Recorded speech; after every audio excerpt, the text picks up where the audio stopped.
What's up, everybody? Welcome to E3 Live from an undisclosed location in Los Angeles, California. E3 is back after a one-year hiatus. I am Greg Miller, one of your three hosts this week, and I, of course, am joined by one of my other hosts, Jackie Jing. Hello, Jackie. Hi. Oh my gosh, it's happening. Can you believe we're here? Yeah, we don't. Give me a hug, you. No, exactly.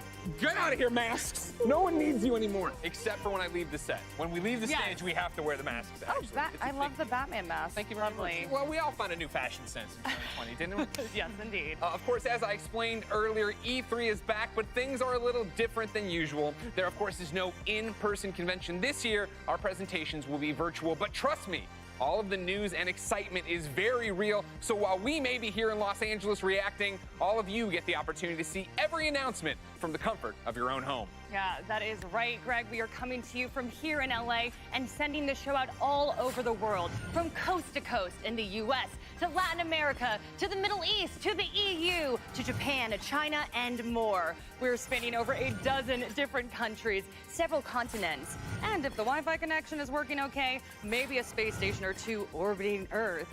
All this with the helping hand of some of the most trusted media companies around the globe. Very exciting. Oh my gosh, it's the best, right? And as it continues to go, that was one of the things that I think was so exciting to me when they approached me on hosting, right? Yeah. Was the idea that this truly is a global event. They want to get everybody involved, everybody touch the ball, localizations, different people, different outlets covering it, and really making it, you know, E3 for all. This giant E3 that we can all celebrate together, even though we're still apart. Yeah, what's so exciting is the accessibility, and I just feel like everyone is so hyped.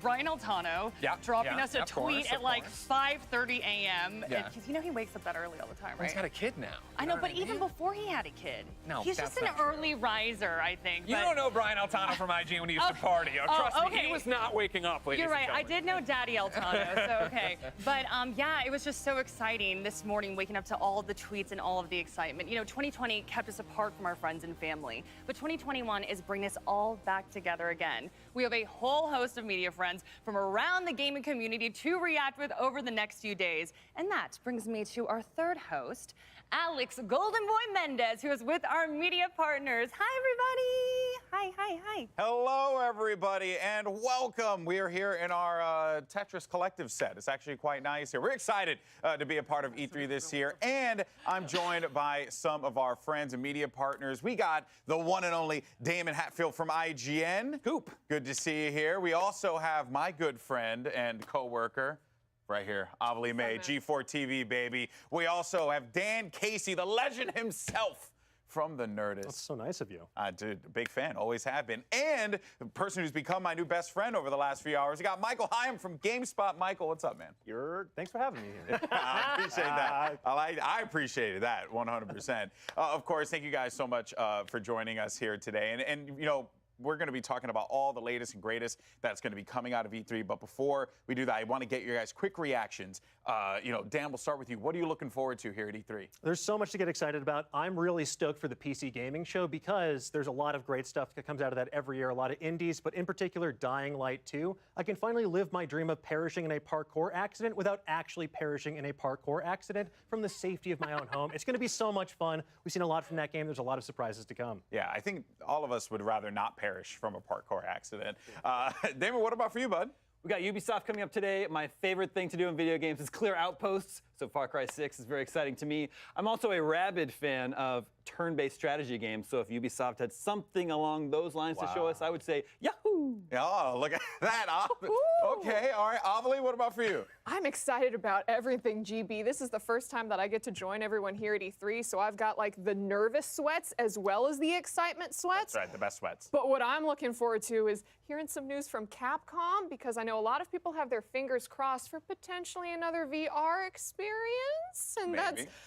I would die for that, GB. I'd die for it. Yeah, for a lady. We could talk about that later on in the show. Okay. We'll get into that later. Okay, we got a very long next few days. Michael, what about for you, bud? I'm going to be staying on brand, and I would say Square Enix, but not because of Marvel or any of the big names. I'm talking about Babylon's Fall. That is the game that was revealed in E3 2018, and it went radio silent.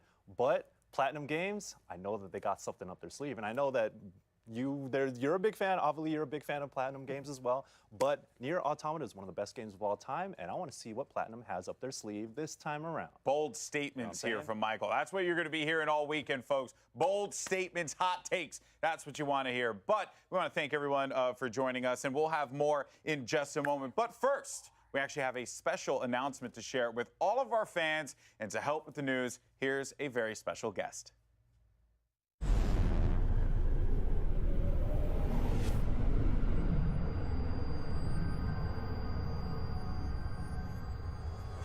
Hey everyone, I'm Mayor Eric Garcetti. And to all the video game fans and supporters, developers and publishers out there today, welcome to E3. Los Angeles loves E3, and not just because we've hosted this conference over 20 times. We love E3 because this town is a gaming town, home to some of the biggest gaming companies and a multitude of independent studios. LA is home to a growing concentration of game developers and publishers, esports teams and players, talent agencies and investors, cutting-edge technology and innovation. And that's just the start of what makes LA a hub for the video game industry and what makes our city such a good fit for E3.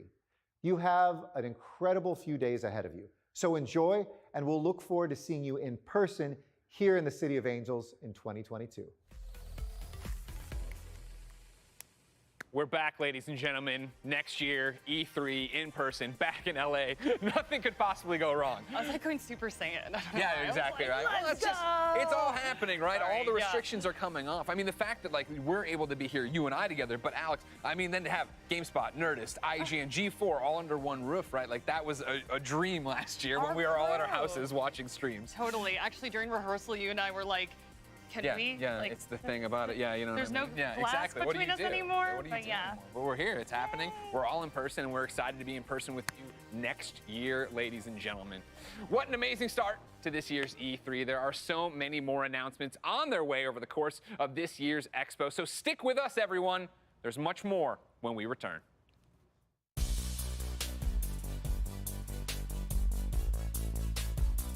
We're not just nerds. We have people that are like us and get us. It just solidified gaming as the monolith that's not going anywhere anytime soon. E3 is hype. If you're not at E3, you're not doing it right. It's just excitement. The size of it all. The connection of people from different walks of life. People that I've met in games across the world. I've been famous enough to go exactly one time. It was almost like a holiday. I was always envious. It sounded super top secret. It was awesome as hell. That was a good 3 days. And for several days, we all just go, God, video games are the best. And you become friends. It's happened to me multiple times at E3. Just to be around positive people that love what I love. And the people that make video games shower us in games. It was something we aspired to. It is magical every year, honestly. It's a celebration, I think, of how far we've come as people who just love games.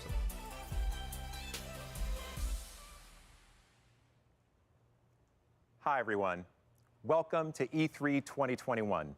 I'm Stan Pierre-Louis, the President and CEO of the Entertainment Software Association. The ESA serves as the voice and advocate for the U.S. video game industry. We've also hosted E3 since it started in 1995. Every E3 has its own story, and this one is certainly unique. Given the times in which we live, while we couldn't host the event last year, we've been amazed by the role games have played in our everyday lives. During the pandemic that prevented us from being with so many family, friends, and colleagues, video games connected us, entertained us, and brought us together.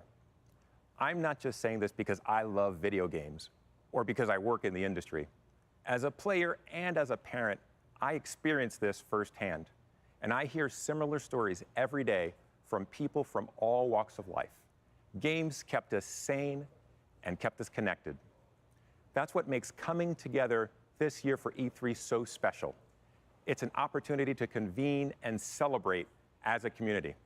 With that in mind, I would like to thank the publishers, developers, platforms, sponsors, and media partners joining this year's festivities to share their plans about the future of games. We'll also give voice to the many conversations we're all having today about games and about society. And throughout this year's event, we'll be sure to reflect the broad community as well as the positive impact games have had on society. Now, I would be remiss if in a year of so much loss, I didn't acknowledge the passing of an industry giant earlier this year. Robert Altman founded ZeniMax, acquired Bethesda Softworks, and went on to build brands and franchises that are among the most popular. Under his leadership, his team created games that continue to delight fans around the world. I got to know Robert in his role as chair of ESA's board of directors. What I learned was that he absolutely loved the creativity and dedication of his team. He relished the opportunity to gather as an industry, including at E3, and he adored his family. It's great to know that his legacy and the games they produced live on. Now, over the next few days, we'll celebrate games, the people who create them, and those who play them. We'll bring you big reveals from companies large and small. We'll also have some great surprises along the way, so stay tuned. Thanks for all the love you've shown games this past year. Now sit back, relax, and enjoy the next few days of pure fun and excitement.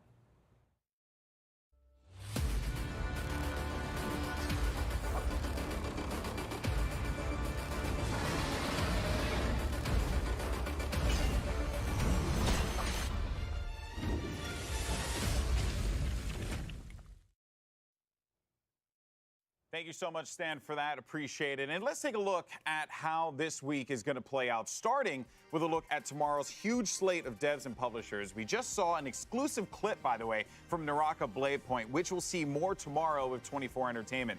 And then we get the Xbox and Bethesda Games Showcase, followed by Square Enix Presents, and WB Games Back for Blood will follow with some heat of their own. Then it's the PC Gaming Show and Future Games to close us out. Then let's look ahead to Monday. Don't miss things as Verizon unveils their initiatives and partnerships in the gaming space, followed by in television. Take-Two will address diversity and inclusion in the gaming space. Then it's Mythical Games to announce what's coming soon from their team. If you like indie games, we put the independent developers in the spotlight too. Freedom Games will follow, and then you won't want to miss what Capcom has to unleash. Razer will end the day with a look at some of their new products. And we wrap things up on Tuesday as Nintendo leads the way. Things are sure to get off to a huge start that day as Bandai Namco will follow up with their newest titles. Eureka will take the floor, and then GameSpot chimes in as we wrap things up with the E3 Awards. So you don't want to miss a single second. You don't, Alex. You really don't. Why would you go anywhere else? I don't know why. Right here. By the way, we have a new area. How many more areas are there? You're gonna have to watch and find out for more. I'll just tell you right now. This is it. There's three. Greg, we just gotta try and keep luring them in, man. But why lie to them? Because then the Twitch chat gets all in. All right. With so many heavy hitters and announcements to come, we want to pose the questions to ourselves here, but also to you at home throughout the coverage of E3. So make sure you're voting in our polls throughout the day. It doesn't matter if you're watching on Twitch, Twitter, Facebook, or your YouTube pages. Simply type into the vote into the chat and go, and all the votes get tallied up live and they're shown on screen. So I will pose the first question, Golden Boy. What developer are we most excited for? And I'll accept publishers as well. Put it all into your little chats. Yeah, you know what? I'm gonna keep it real. All right, anyone who knows me knows that I'm a Halo fanatic. Oh, here we go. So I'm sorry, I gotta go with my boys at 343. I'm so excited to see anything from Halo Infinite. The Halo community is buzzing right now, and we're all very excited about what could potentially be Of course, you see the chat running away, 42%, so we're going to talk about Xbox in a second beyond that. But let's talk about the real elephant in the room, ladies and gentlemen. Marvel's Avengers, Black Panther, War for Wakanda. How many times I gotta tell you, Greg, stop attacking me? I need you to get on my level, all right? I am excited for it, though. It looks, obviously, we're going to hopefully see more out of it. We are going to see more out of it, and I'm sure it's going to be awesome. Greg's been going nuts about the Avengers this entire time. I appreciate that. You're like me with Halo. Thank you. Thank you very much. All right, so let's go back to Halo, because let me see the thing. Yeah, 39% of people are excited for Xbox and Bethesda. People are excited for Nintendo as well. So sure. Obviously, it's Nintendo. How could you not be excited for that? But where's the love for Ubisoft, Square Enix? I have a feeling we're going to see some heaters. Oh, of course. But I think one of the big things about that, right, is the fact that Ubisoft is imminent. That is today. Gearbox is today. I feel like E3 is all about unwrapping that last big Christmas gift. And when do you want to do that? You know what I mean? You come down beneath the tree, you have all the small ones, you got the one big one in the back there. When do you go for it? Yeah, that's right. And Christmas will come early this year because tomorrow we got the Xbox and Bethesda Games Showcase. I already mentioned Halo. You know, I'm always looking forward to that. I'm always looking forward to whatever comes out of, you know, the Forza camp, of course, as well, if we get something cool there. But, you know, what makes this one so unique, Greg, is that this time around, you know, two of my favorite press conferences have joined together the Xbox Bethesda Game Showcase, which means Starfield. Maybe Starfield. Give us Starfield. We have to. It's the game that has so much hype, and we know nothing about it. The time is now. Phil Spencer, Todd Howard, come out, embrace, and then just unleash it on us. If they actually, like, ideally, I would like for them to come out in like jetpacks. You know, descending onto Perfect the stage. world, yeah. Phil, I know you're watching, so just you descend into the stage with Todd, and then you guys announce Starfield then and there. I think everyone will be rather moist. It'll be fantastic. Do you ever think about it though? Look, this is the trailer. This is what we know about Starfield, and people are like, going to be the greatest game of the generation. They will go to bat for it. They will fight for it. They will do everything they need for it. There are people right now fighting for Starfield's honor on Reddit somewhere. Oh, 100%. Yeah. But I'm excited for it, man. You know, anything from Bethesda, though, truthfully, it's a treat. A great studio, an incredible history, as we heard Stan talking about earlier. And really, there's just there's a lot of hype. There's a lot of passion that I think is going to be coming out of that camp. And that's the reason why everyone is so excited for it. I mean, you're talking about taking the Xbox fan base, which is already so powerful and so riled up, and the Bethesda fan base, and making them one family. Like, yeah, you totally expect something from that. And all I want outside of all that is smaller gaming news. Where's 12 minutes? Give me a release date for 12 minutes. Yeah, all right? Fair enough. Jackie, we're pretty hyped for Microsoft on Sunday. Why don't you and the squad let us know what you think about some of the other big names looking to make a splash at E3? All right, thanks so much, Greg. Yeah, so much to look forward to, but first we do want to remind everyone at home, if you want some limited edition E3 merch, including hats, t-shirts, and jackets, it is all available at e3expo.com/shop. Have y'all seen the bomber jacket? They look awesome. Oh my gosh. It looks good. We're stealing some. Oh, yeah. Yeah, I'm a couple. Okay, we're going to do that for sure. But okay, my E3 crew, so excited to be with all of you, by the way. But Greg and Golden Boy talked about Xbox and Starfield, all that jazz a bit. But I want to hear what y'all are hyped about. So let's just go down the docket here. We're going to start with Square Enix, okay? They recently announced that they'll be dropping a world premiere from Eidos Montreal, an update on Babylon's Fall. I see Michael nodding a lot here. Details on the Black Panther expansion, and a first look at Life is Strange Remastered. Probably see some true colors, too. My question is, any ideas on the Eidos Montreal title? Deus Ex? Ideas, yes. Deus Ex? Probably not Deus Ex. Although How dare you? Deus I Ex. wanted to bring out my little sunglasses that you click and go whoop, but okay, I guess not. But continue, yeah. Well, there's rumors. Nothing is confirmed yet. But I think there are some Guardians that are keeping that very secret until the big reveal later on. I'm going to steal this from someone said this during rehearsals, though. But now might be a good time where you might want to have a cyberpunk style game. So I'm like hoping for Deus Ex. Yes, I'm here for it. Like Deus Ex is one of the most impactful franchises in my life. Yes. The original one that came out in 2000, like it's old now, but man, I still got so many memories. And like Human Revolution and Mankind Divided were like almost hitting those notes. But I feel like now would be a good time to like bring that back. And I know immersive sims like might not sell well, whatever, but those are my styles of games. And yo, bring back Deus Ex, please. I know, please. We'll see who's right, Damon or Michael and me. I'd be happy. I'd be happy to have We'd it. be I'm probably gonna be exactly. wrong. Well, I know. We'll see. It could be a stretch there. I feel like they took the good guesses. Meanwhile, I just want to like wildly speculate. And Okay, go, let's hear it. Kingdom Hearts 7, where all of a sudden everyone turns into Mickey for some reason. But those seem like they're actually might happen. Yours so doesn't I like seem those. off base at all. What do you think? No, I'm pretty sure. Kingdom Hearts, a game where Donald actually heals you. Like, I'd be down for that. Let's not talk about something that's physically impossible. Dan, any ideas for you? I think I'm very curious. As much as I would love to commit minor crimes to make Deus Ex a reality, I'm used to being I'm used to waiting for Deus Ex. It'll come in due time, so I'm sure it's going to be something totally surprising.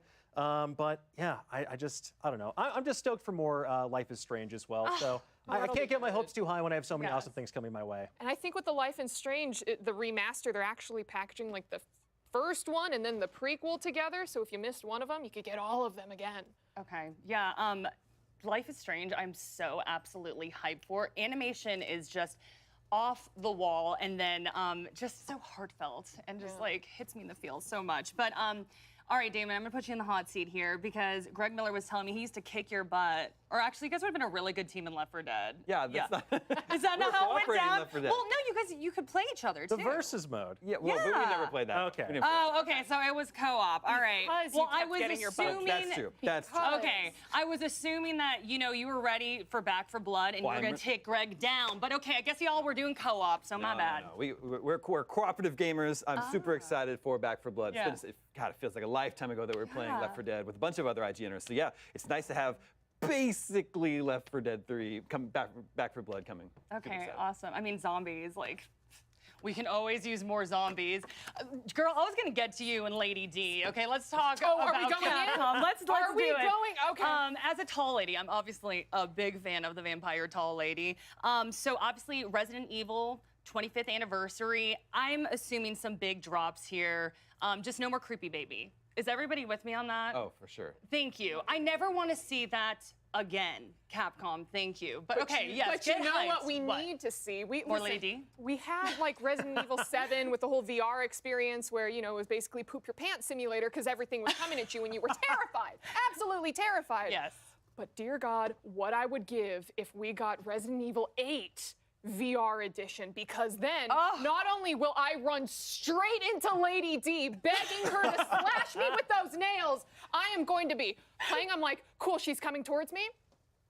And then I'm heading straight for the floor. I'm heading straight for the floor, looking upwards and going, step on me. And that's all I need out of the VR experience, Jackie. That's all I need. First off, I would say relax, but also I feel you on that one. I think we are all in that camp. Well, I think we are all in that camp. If I'm gonna keep it real though, like Resident Evil 7, the VR component was such a big deal. If you actually played through that whole game in VR, it was wild. It was like one of the best VR experiences, legitimately. And Resident Evil Village is a great game already. So if you can put that in VR, that would be wild, especially if you want to bring it to PC VR as well, and maybe line it up for the PS VR 2, whenever that's gonna come. Have that as like a big hitter. That would be a big deal. And also, hey, shouts to all my Susio boys out there if you want to go.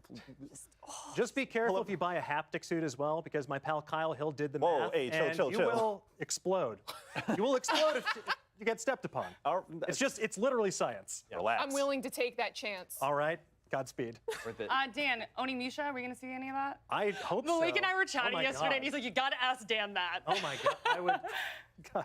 I would mortgage everything I have for more Onimusha. So you're telling me we're going to see Dino Crisis?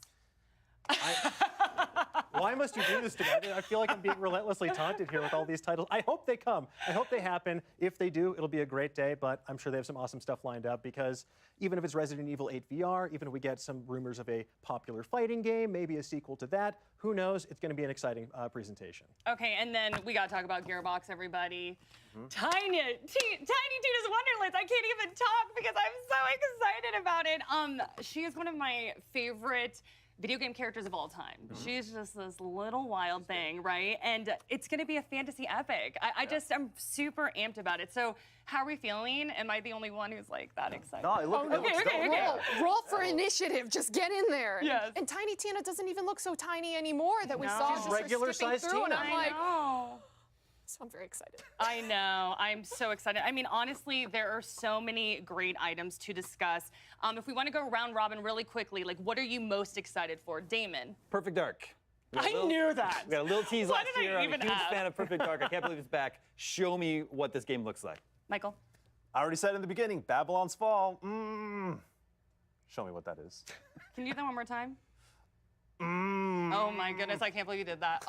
Jackie, get me on the floor. That's all I need. That and Heisenberg throwing like little metal nuts and bolts at me. Just Heisenberg. Oh my goodness. I thought we were on the Hello? team. But okay, Dan. Give me that sweet, sweet. Yo, man. Well, some great answers there, Yeah, but we're going to wrap watching things up for a moment, the but that doesn't mean the party is stopped. We are right now the getting Ubisoft started stream. live from E3. Next up, we are talking Which one? Correct? Ubisoft. Yeah, the E3 one. We'll be right back. Well, which one are you watching? I'm gonna watch the Ubisoft one. Oh, I watched the E3 one.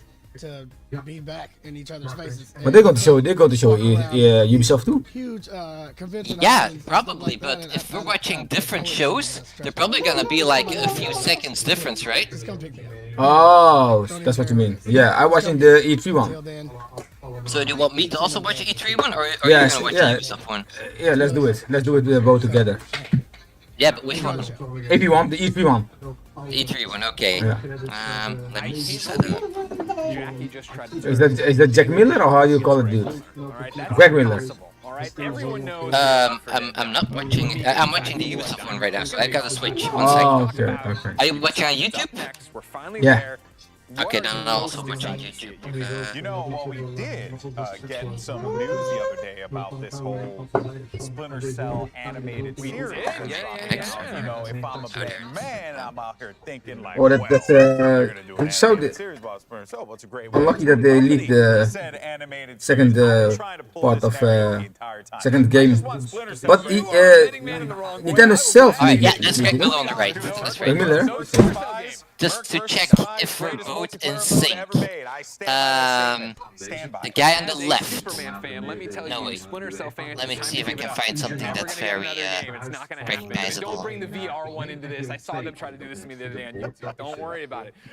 For me, Far Cry 6. I know we've seen so much about it. They did talk about Far Cry 6 just now? Yes. All right, then we're pretty much even. Oh, That's good. okay. So this good. Let's watch this one then. Yeah. Okay. So the. So What was I say? I was gonna ask quickly about the football player, the soccer player. Is he okay? Yeah. Yeah, he's okay. Was it Oh famous man. guy? What did they say? Well, it was a famous guy, like all soccer Yeah, players. yeah, well, really famous. Okay, yeah, Really famous one. that makes that's good because it scares a lot of people then probably. Yeah, it was really scary, man. Wow. Okay, well, glad to hear it's okay. Reanimation is tough, man. I don't know if you know this, but I am very busy for the past 10 years with First Aid. And reanimation is the thing. I've never really had to do it, but we practice it every year, and we teach it to people every year as well.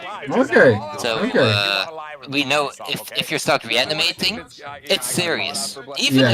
if the guy comes up, I mean, he's not playing anymore, right? No, he's not playing. Oh no, he can't play. No, he can't play. He's at the hospital now. If you've been reanimated, usually your ribs are cracked as well because of the force they put on your body. Yeah. Which means if you get reanimated, you have to go to the doctor anyway, even if you make it back. Exactly. He's at the hospital now. Yeah, I can. But he has a lot of lucky because he can talk and he know what he's saying. Alright, that's very good news, but still, Yeah. even if you look really good, you have to go to the doctor if you Yeah, were exactly. reanimated. Yeah. Even if you were reanimated for no good reason, you still have to go to the hospital. But this is the second Because time. there might have been injuries from the reanimation. Exactly. This is the second time in I think 2 years it happened to a football player, but the other football player is handicapped now. Oh yeah, that's not good. Ah, that sucks, man. Yeah, was a young player, real young player. Good. He was I think only 19 or so. Yeah, man. These people, I don't know why this happens. It's This is very weird. crazy because they are so fit. I don't understand either. Let's send things over to Ubisoft as they prepare for Ubiforward. Okay, they're starting now. Yeah. Alright, they're starting with the pre-show, so that's just information that we already know or small Yes. news, right? Yeah, small news. Yeah, exactly. It's still an hour wait, so we can talk for an hour, right? We can talk for an hour now. Okay, before we go into predictions on this one maybe, or speculations or stuff, I just want to talk to you about the Outer Wilds again, if that's cool with you. The Outer Walls.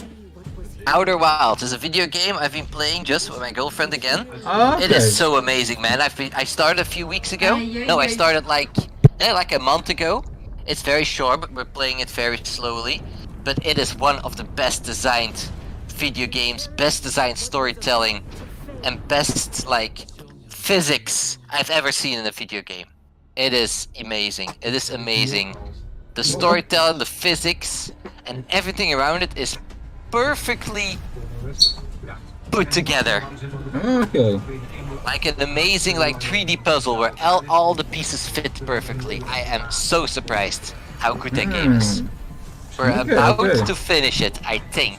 I think we've got almost all the pieces together. It's a mystery game. You're looking for an answer, pretty much.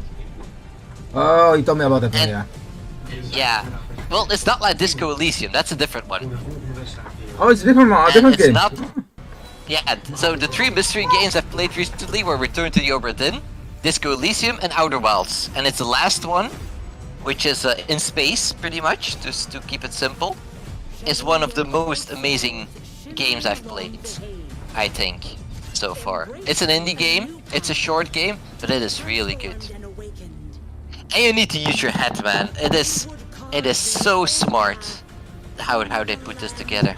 Okay, I love that one. Amazing. Just wanted to talk to you about that. I've been playing that. It's really good. Okay, that sounds cool. It's an indie game.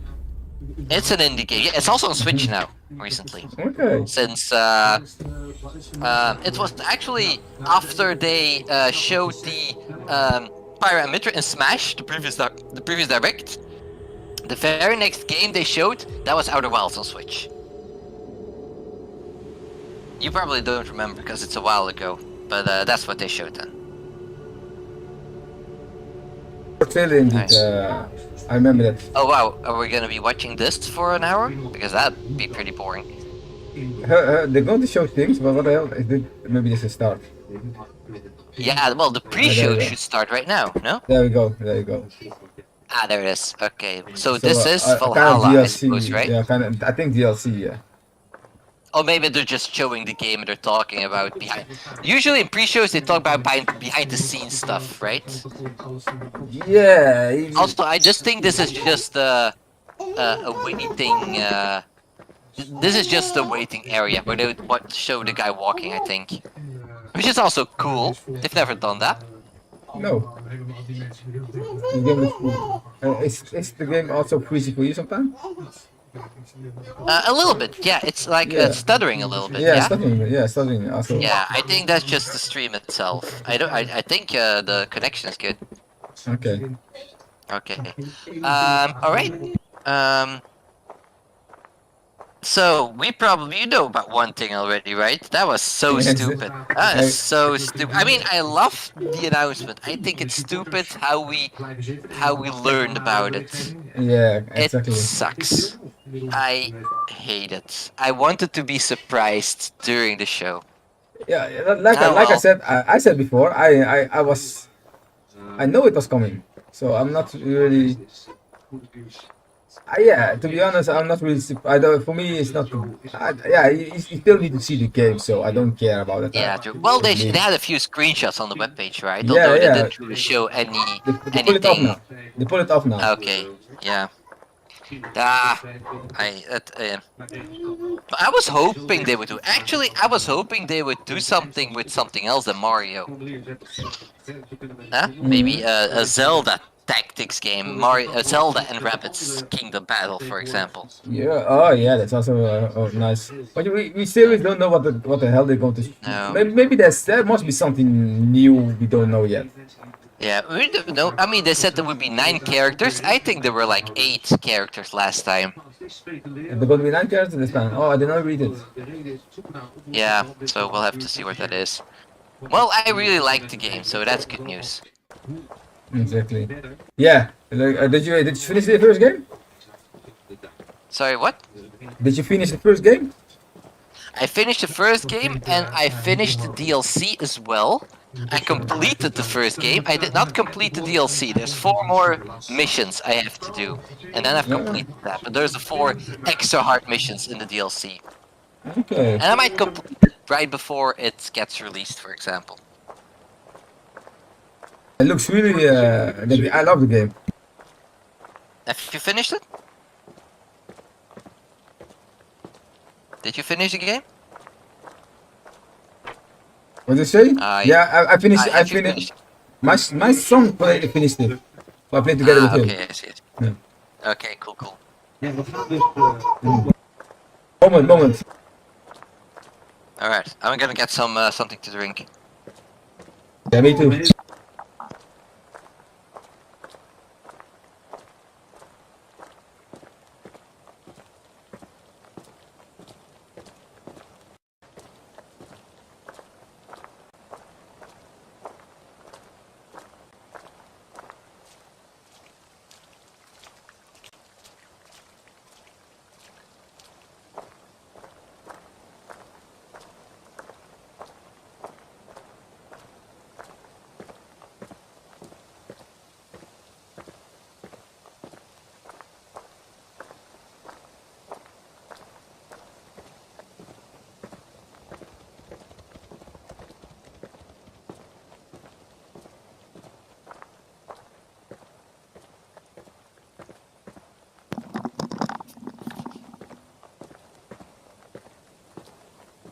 I'm back. Let me do when you're back.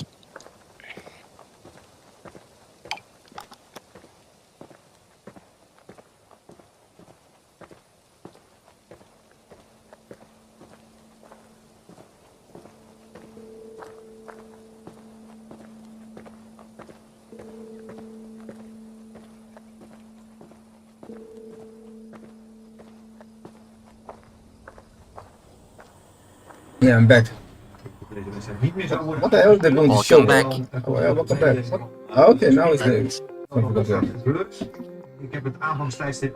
Where we are today. Okay. In the disability community, we have a saying. You got a lot of background sound over there, by the way.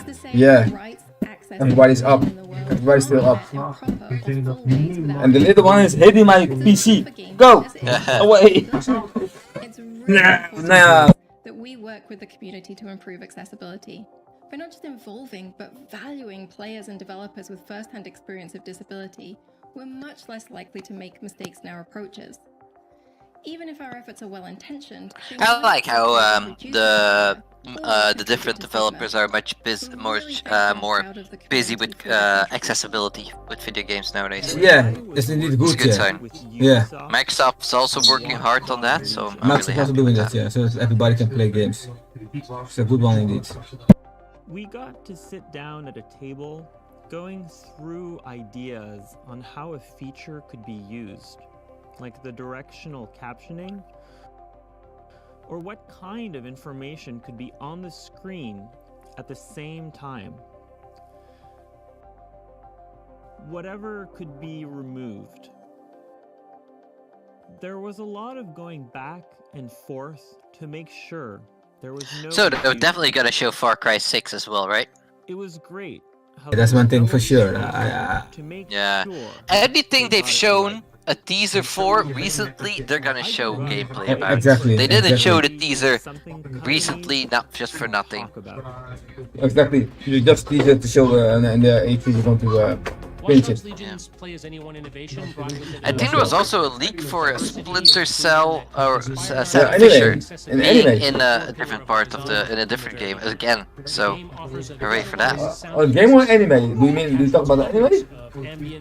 Oh, the Netflix show. Well, yeah. I don't think so because the Netflix show was announced, but I think there was something else recently. Okay. I may be wrong. We'll have to see. Do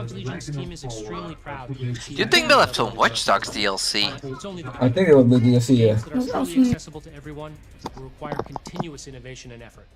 Sorry, man, I can barely hear you, man. Say that again. Oh, no, I was my son was talking, so I was unmuted. Okay.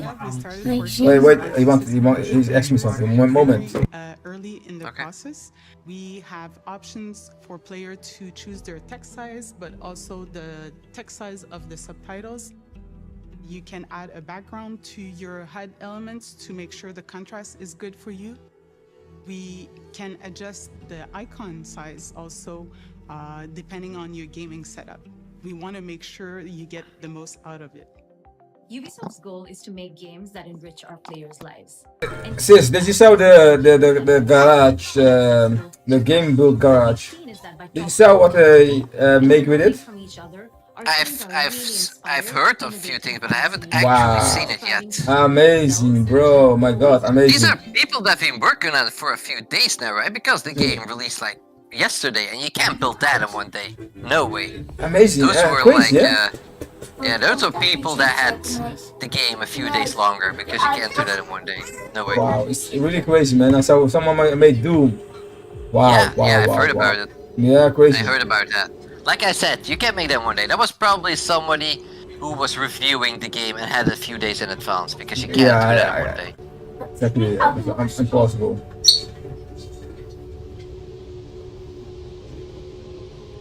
This pre-show is kind of weird. It's very slow. Why didn't they make it 30 minutes instead, right? Exactly. Look, now we have to watch another walk. Well, it's not a walk, it's a flight, but it's the same like the walk in Yeah. in Assassin's Creed. Valhalla, yeah. Yeah. Wow. No, well, I do like it. I mean, I've never played these games, and they do look very beautiful. Oh, you never played them? No, didn't play either of them.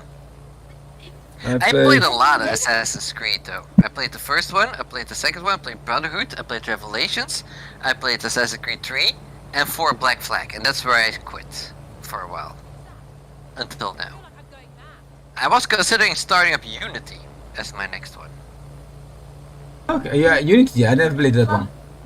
No, people said it was very buggy at the time, but I understand that they've improved the graphics. That one was really buggy. Oh no, man. not the Oh, graphics, no, they improved the stability. So I might give it a go. Because I like how you can walk in and out of houses seamlessly like that. That's a pretty good thing. What? Yeah. Watch Yeah. Revelations looks beautiful, by the way. That game looks crazy. Why people are not comparing that to GTA that much, but it looks like GTA to me. Kind of, yeah. You kind can of drive GTA. cars in this game, right? Yeah. Oh, well, Just so like why is it not GTA. compared as much then? I don't know, to be honest, why not? I don't know why, why? Because you What can makes walk difference? around, you can shoot things, right? I mean, you can drive cars. That's pretty much everything you can do in GTA. Well, GTA has a lot of the mini games and stuff and missions, but this game has missions and stuff to do, right? So it looks like a GTA to me. Yeah, I don't know why they don't compare it with GTA, but yeah, what makes it different? Yeah, it's a good one what you're saying now.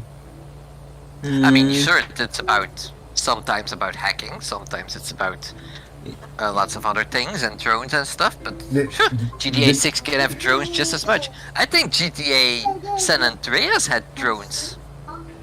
Yeah. Somewhat. They had a mission with a drone, I remember. Or something, like a toy helicopter or something. I never played the GTA. You? I played the second one, which is my favorite. Back when I was a teenager. I played GTA 3, I didn't like it at all. I played GTA San Andreas, which I really enjoyed playing for one day and then never looked back. I think I played a little bit of GTA 4 maybe, but just the introduction. And then GTA 5 I played for quite a while. I didn't finish it, and it's not in my favorite games of all time, but I can confirm that it is a masterpiece. It is really, really well put together. GTA 5? GTA 5, yeah. Like I said, it's not my favorite game of all time, but it's definitely a masterpiece. Okay. All the references, all the things you do, all the consequences that can happen. For example, if you like rob a bank or something, and then you get in a car and you listen to a specific radio station, they will have the news where they talk about the robbing, stuff like that. Those are like the small things they've done. Oh, that's nice. And then you can walk into a house, and there's a TV, and you can watch a TV, and they have an entire show made on that TV just for when you sit in a house in GTA. Amazing. That is Little a details, lot of but work amazing. for something that small, right? Yeah, I mean, it's not the best show ever, but it's nice. but Yeah. it is. But Yeah. it is a cool show. I mean, they created it anyway. Yeah, exactly. That's what makes it so amazing. Have you ever played Trickmania? No. I played it like a long time ago with colleagues and some friends. It's really fun to play for a little while. Yeah, it is fun. I mean, the game is really old, but I think they remade it or polished it, but which makes it a lot better now. It's fun. Trackmania. Yeah, for free.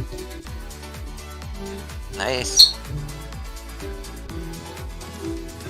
Yeah, you could also create your own stage, but I usually didn't do that. Just create the stages that were there. Yeah, it's a lot more complicated than it used to be. Yeah. A lot more, there's a lot more depth to it, clearly, than back in the day. I think I played before back in the day. It's a Ubisoft game? You don't know that? I think it wasn't Ubisoft at the time. I think it was someone else. I think Ubisoft bought it, maybe, because I don't remember the Ubisoft name on there. No. Like I said, the game's really old.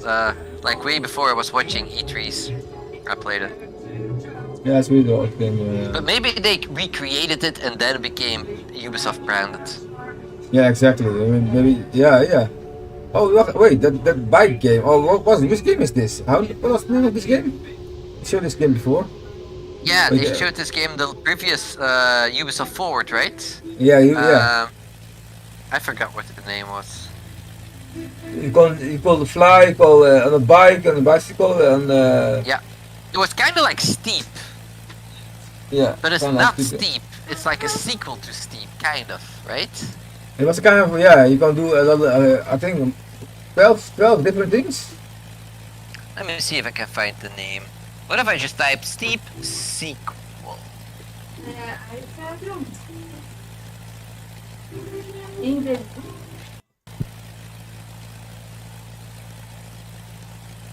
Riders Republic, that's it.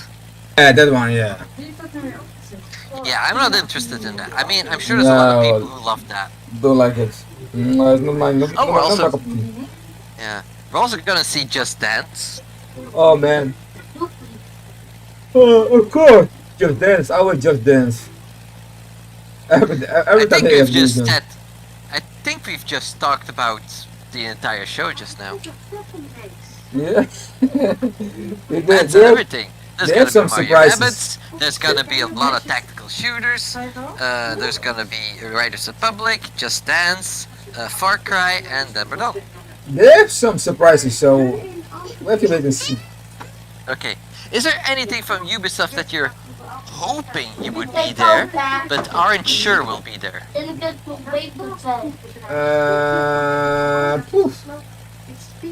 Not really. Okay. I got two, I think maybe 3 things.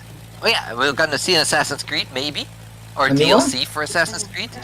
Maybe it's too early for a new Assassin's Creed, because they just released around the time the PlayStation 5 came out, right? So that's like 6 months ago. So maybe some DLC.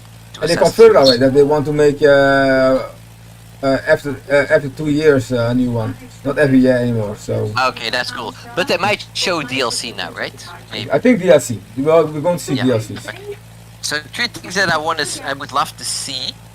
Not sure if I'm gonna play it, but I would love to see is a new Rayman. Oh yeah. I would definitely buy a new Rayman. I loved that game so much. Rayman Legends was so good. If they can make that another one that's just as good, with just different, a little different, but just as good, I would play that for hours, no doubt. Beyond Good and Evil 2. I want to see more information on that. I would also play that because I love Beyond Good and Evil 1. It was a really good game. And a new Splinter Cell. And they're not gonna do that, I'm afraid. There's not gonna be a new Splinter Cell. Yeah, Splinter Cell. Yeah, you like stealth games? I like stealth games, yeah, I do. I love Metal Gear Solid games. I like Hitman. And I only played the first Splinter Cell, but I really enjoyed that one. Okay. Yeah, Beyond Good and Evil 2. This is a game I want to see too. Yeah, I would love to see that. I mean, I feel they're making it too big. One thing that what I think was so beautiful about Beyond the Good and Evil, it was Ocarina of Time scope, right? Yeah, It was exactly. as big as like the world of Ocarina of Time. Not as big as, not too big, But the question is, what does that actually mean? You may but not not know too this already, small, so I'm gonna tell which I you. think was beautiful. Yeah, exactly. That's what I want. I want Beyond Good and Evil So when we say that a game has gone to gold, it be means that not game a is huge through game 400 like Assassin's Creed and Watch Dogs and Far Cry. I want it to be smaller in scope and more things to do around the smaller world. Do you see? So Yeah. there's more quality stuff to do around the world you are, rather than having to travel so far away to see everything. Yeah, exactly. Start making the discs from there. I'm afraid that that game will be too big. That would suck, because I want to focus on a good story When this was all done on physical discs, it's digital now. Yeah. and some fun gameplay. And it's fine if it's linear. Beyond Good and Evil wasn't linear. It was kind of like Ocarina of Time. Like, it wasn't linear. You could do some side quests and side stuff if you wanted, but you could also just follow the main quests, right? Yeah, exactly. That's what I want. That's what I want for Beyond Good and Evil 2. And little niggly issues that might impact the gameplay. Yeah, Beyond Good and Evil 2 is. We did not see anything for a long time, so I expect that game to be this. Yeah, like 2 or 3 years ago, they were talking about. I think it's just 3 years ago. They were talking about how people could add their own content to the game and submit it, right? Which Yeah, I still so- don't understand how that works. Wait, But good moment. yeah, that was a thing, and then I never heard from it again. Tiny bit of magic right at the end that was going to improve the experience for everyone. Alright, do you think Miyamoto will show up again? That's quite a big milestone for the team. No, not this time. Not this time, no. That's Yeah, everything it's is old digital, now, so right? everything is digital, Oh, so I I don't mean, think they so. can still do that. I mean, they They showed still can do it, Kojima yeah. on. There was an interview with Kojima on. Oh, yeah, they can do it that way. Yeah, they Game can do Fest, it. right? So it's not impossible. Yeah, that's a good one. I mean, yeah, he at home. Yeah, of course, of course. I thought you mean together with them. He was, You keep cutting off, man. It's only hear half of your sentences. you don't hear me? Yeah, I hear you, and then you cut off all the time. So I only hear the first part of your sentence, never the Oh, last sorry. part. Okay, let me put my microphone nearby me. I think you hear me better now, eh? Yeah, that's perfect. So yeah, it's possible to be there for him to be there. The way you say what you Yeah, might like in do an best. interview, for example, with Exactly. With the CEO of Ubisoft again. What's his name? I Yeah, forgot his name. yeah. Gilmore. Eve Gilmore? Yeah, that's possible. Yeah. Is this Valhalla again? Valhalla, yeah. Valhalla. It's not Skull and Bones. Oh, they might show Skull No, and it's Bones. Valhalla. Who knows? Yeah, oh, it's Skull and Bones, I forgot yeah. about it.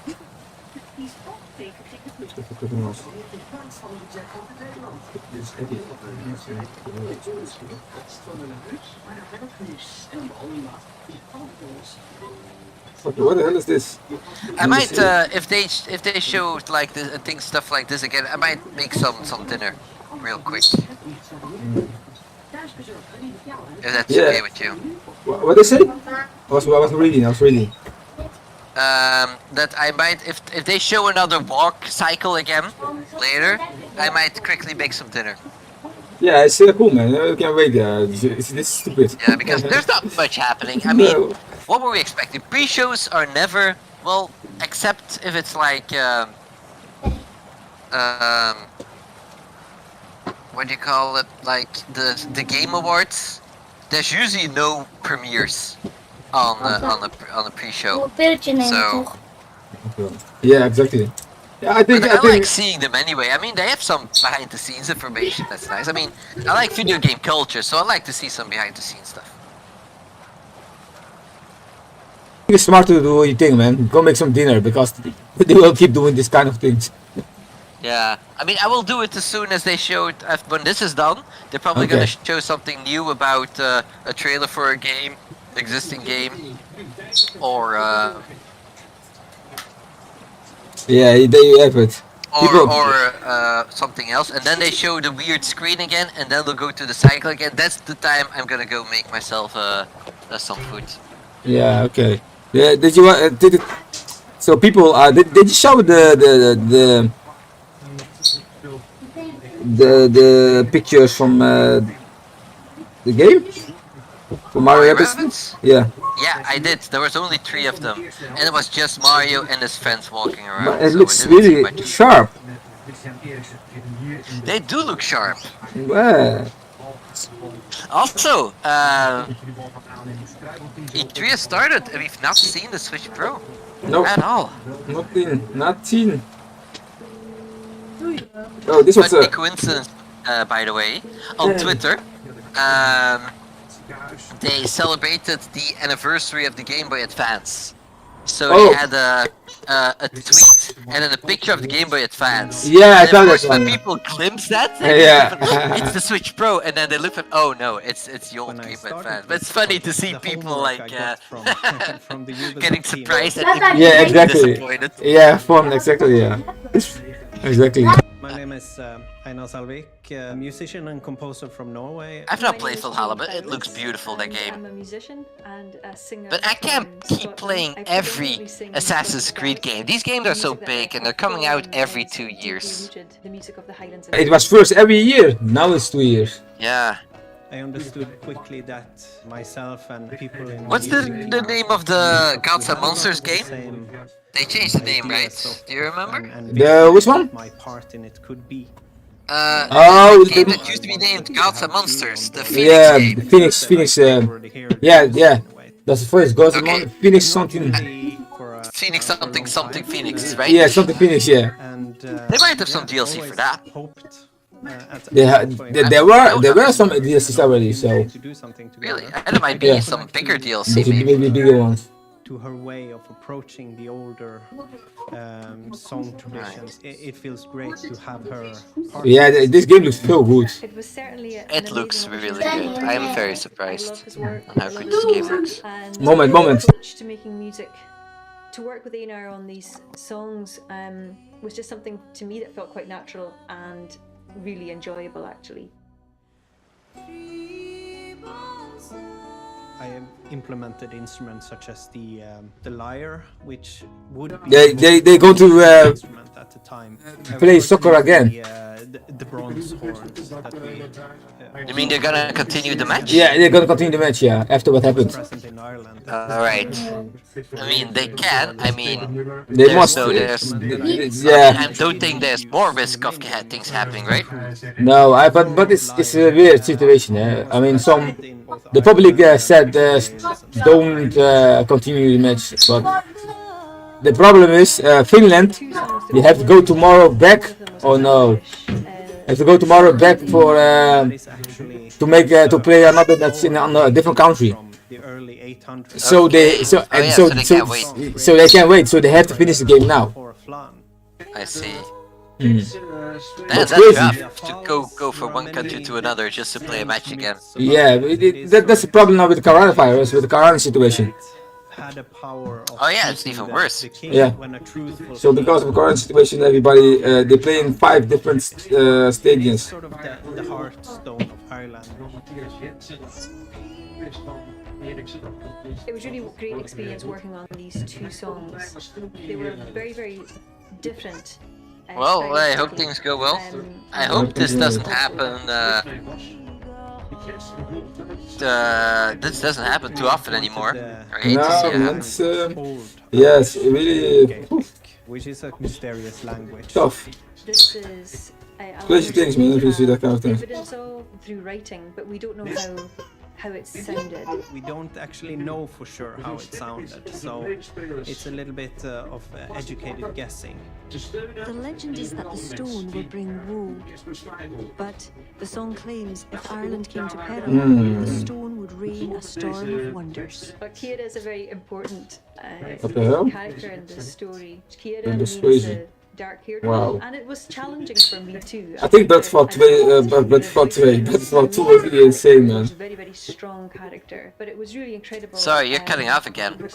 I think Battlefield 2 will be amazing. I hope so too, man. That is the one game next to Final Fantasy VII that I'm really looking forward to. Yeah, yeah, man. They really shape. Crazy. There aren't many other games I'm really looking forward to. One of them is, I think it's called 12 Minutes. For me, it was a great way to channel some creativity I heard about 12 minutes. Yeah. It's not an indie game, eh? Also indie game. Yeah. I'm not sure if it's indie. It has a lot of good actors though.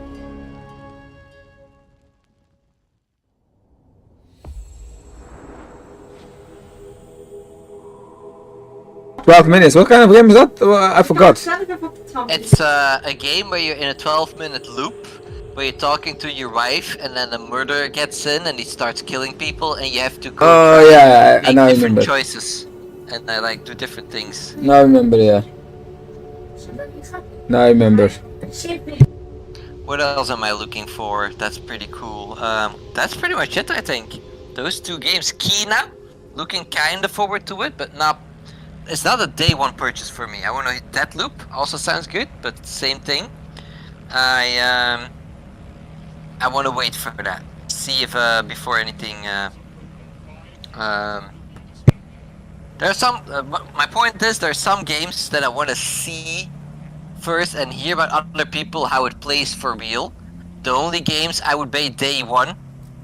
I would buy day one without even asking anyone's feedback is Zelda games and Final Fantasy VII Remake games. Yeah, I did you saw the new trailer from Kina? You're cutting off again. I didn't hear the last part. What the hell is happening here? I know you said if you see the last trailer off, and that's all I heard. Did you saw the last trailer from Kina? I don't know. I've seen a lot of like 2 or 3 trailers now. I think. Oh no! On the first day of Summerfest, they showed something. Oh yeah, I've seen everything on Summer Game Fest, but there was no Kina trailer. There was no Kina trailer on there. I've seen that thing 3 times now. There was no Kina trailer. Oh, then that was for maybe in the indie show. Oh, it's possible. Yeah, that's possible. Because there was something from Kina with the developers, and you know what I think about the game now? Yeah, show then maybe. It was maybe that one. It was it looks too much like Zelda, man. Too much like Zelda. Yeah, it's a really good thing. Yeah, we have to wait and see what it will be, but because I wanted to buy the game day one, but now I'm also in the same spot like you. I will wait. Yeah, I will wait as well. So here, same with Deathloop. I will wait until what people say. Same with Halo Infinite. I will wait until what people say. Horizon, same thing. I haven't even finished the other one, so. Oh, one game that will buy day one is God of War Ragnarok. That's the 3rd game. Oh, it's 2000. What's next? It's next year. Yes, next year now, right? Ragnarok is being delayed. Yeah, there was. I told you before. What was that? I said before that it will be 2022. Yeah, you were guessing it. You weren't sure. You were I was sure about that. You can't be sure if you don't have the information. No, but okay, then I was guessing, but I was at least okay. I was guessing, but I. But that was a good guess. I mean, you anticipated really well. But like for the other people would say the same thing as well, so I completely understand. That's pretty much it. There's not really else that I am. Maybe Shin Megami Tensei 5, but then again, waiting for other people to say what they have to say about it. That's it for now. I hope for some secret games from Nintendo. What going to wow us? Like bring back our old IP. Yeah, I mean people love that, right? People always want to hear about the old IPs. Yeah. Some Kid Icarus. Exactly, F-Zero. Do you want to hear my bingo list for E3? I might switch it. Switch it up. Okay, yeah, let's hear. Alright. So the middle, so I got 24 things. The middle square is a free square. So I got 24 squares. So from top left to bottom right, horizontal is Smash DLC number 10, Bayonetta 3, a new IP, Kid Icarus, Metroid Prime HD Trilogy, F-Zero, a remaster of any game, Persona 5 port, Mario Kart 9, Mario Kart Party, Mario Party, a 2D Metroid game, Super Mario Odyssey 2, Smash DLC Character 11, Zelda 31st Anniversary stuff, new games for Nintendo Online, Oracle of Ages or Seasons remake, new Fire Emblem, new Star Fox, Mother 3, Breath of the Wild sequel, Donkey Kong, Metroid Prime 4, more Splatoon information, and Pikmin. This is Khalid. She's a content communications. That's what I'm manager. expecting. She helped Amandine build on what she learned with Peo when she hired her next. She wasn't afraid to break with. I should have added Mario Rabbids though. Now that Yeah, now you know. the only thing that's not on there. Ah. Oh man, I think. I want to, so that's too bad. I know it sounds weird, but. Well, now that I know Mario Rabbids is a thing, that's in between a day one buy and a wait. I think I'm gonna wait a few weeks until I hear what people have to say. But if it's anything like the old game, it's gonna be good, no doubt. Oh, of course, man. The first one is seriously so good, man. But what was the best part in the first one? At least, what do you think was the best part? The best part, I just think the whole strategy thing, the strategy battles was the best part, and how the different characters are different archetypes, right?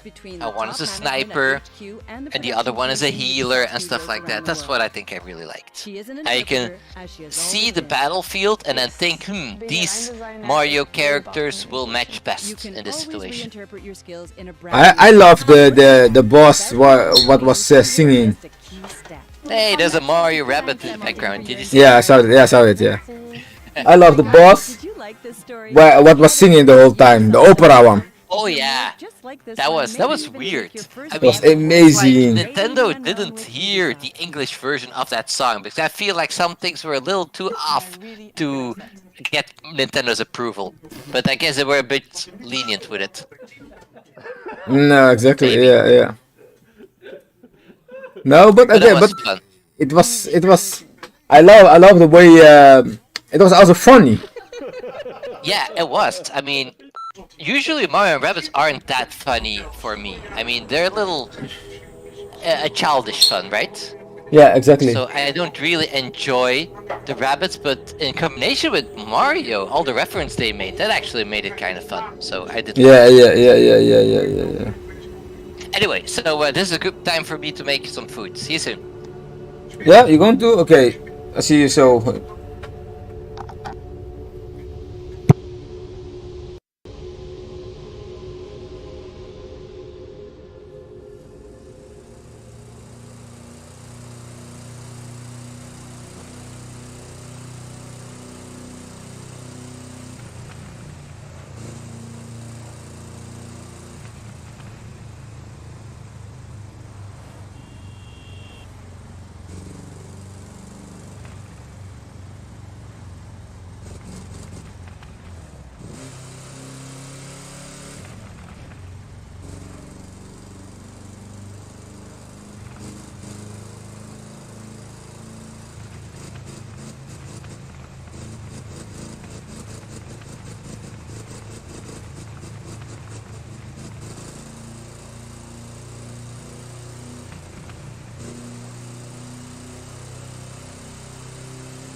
Rated E10.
Hello everyone.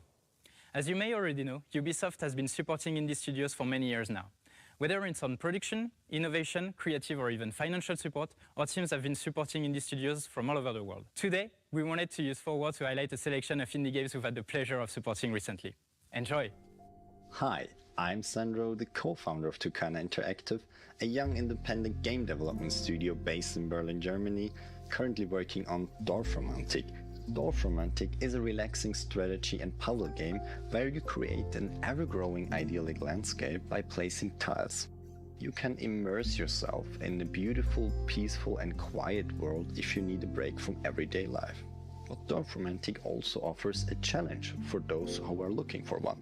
Because to beat the high score, you do not only need to plan ahead, but also place your tiles very strategically. We are the lucky winners for Ubisoft's Entrepreneurs Indie Camp in the German-speaking area, and we are excited for the upcoming acceleration program, where we participate in mentoring sessions and are able to receive marketing support, such as the Indie Game Arena booth at Gamescom. Dorfromantik is already available right now in early access and will go into full release later this year. In addition, we also already have plans for mobile and the Nintendo Switch, so there's a lot still to be discovered. Thank you for your time and to Ubisoft for this great opportunity.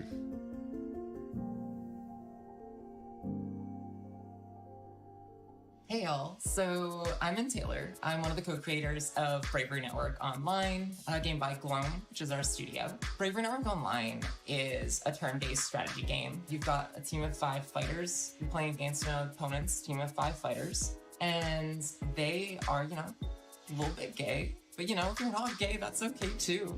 I think that it's a really, really fun world, and I think that the competitive play of it is really solid. We've been working with Ubisoft for a little bit now. We actually are the winners of Ubisoft's 2019 indie series run by Ubisoft Toronto. They've helped us out so much over the years. I have returned. Alright, welcome back. Thank you, man. I noticed from the back of my eye there was some gameplay of a new Turtles game that I've never seen before. Did you know what it was? No, not Returnal. Turtles, Teenage Mutant Ninja Turtles. Oh, did not see it. Oh, I didn't see it. That was not the arcade game they showed during the indie showcase. That was something else. That was okay. A new one? What was the question? A new one? Yeah, I mean, I've never seen it before. Maybe it existed before, but I just never saw it. Oh. But I would have known because I would have definitely checked out any Turtle games they make nowadays. I used to play a lot of Turtle games on my Game Boy. And some people don't like those games, but I think they were really good. Yeah, they're fun. The ones on the Game Boy were really good, in my opinion. Hey, Jeroen Jansen, he's from Dutch. And they've been champions in the game ever since. He sounds very like Dutch or yeah, he's Dutch. His name is really Dutch. Yeah, but it's also very Belgian. I know multiple people who are called Jeroen Jansen. Yeah, okay, yeah, it's also it's a very common name in Belgium for sure. For the competitive players out there, there's leaderboards. Yeah, this one is Dutch. The way he's talking. Friends and the world for those top spots. The game looks fun. Anyone that's feeling creative, we've also included a level editor that features everything that's in the main game, so you can go all out and be creative and make your own tracks. You want to know how much you suck at parking? Serious? So download the demo. You can also talk to us, show us your best moves, or talk to other parksters at our Discord. Happy parking! What's the name of the game? Is er a game at parking?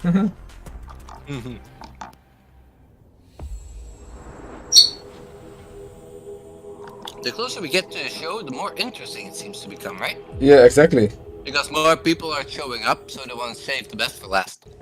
Yeah. Oh no, there we go again. The game still have the stream still have problems. That's not Valhalla, right? That's For Honor, I think. This Valhalla? No, I think this is For Honor. Oh, For Honor, yeah, For Honor, yeah, this For Honor, yeah. But the stream still have problems. Yeah, it does, but it keeps up, so it's okay.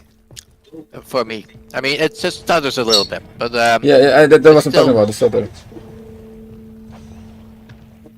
I'm talking about the stutter indeed.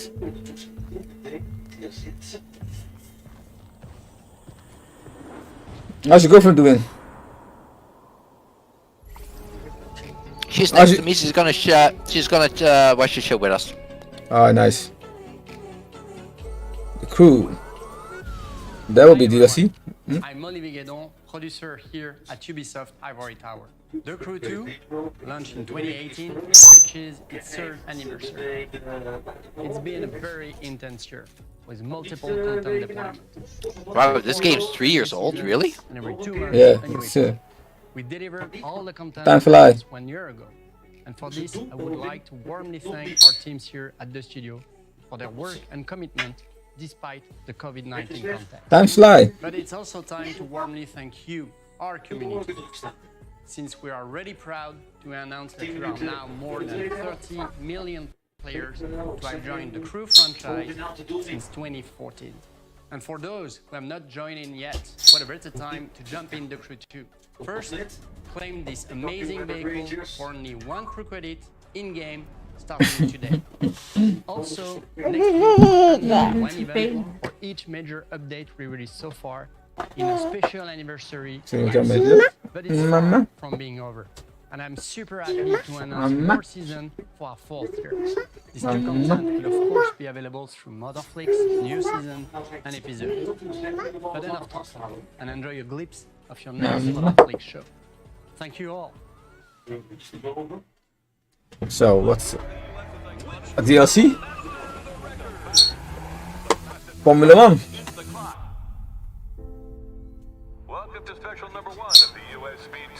There must be a DLC, yeah? I have no idea. I have never played the game. No.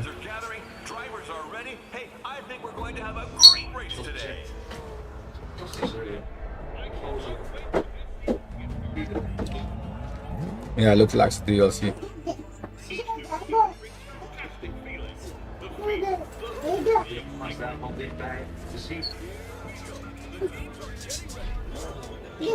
Uh-oh.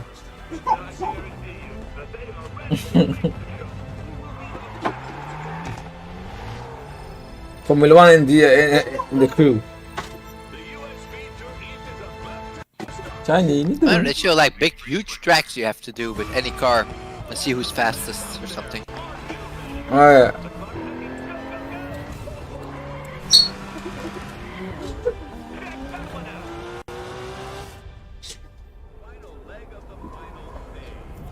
Yeah, I never played the game too.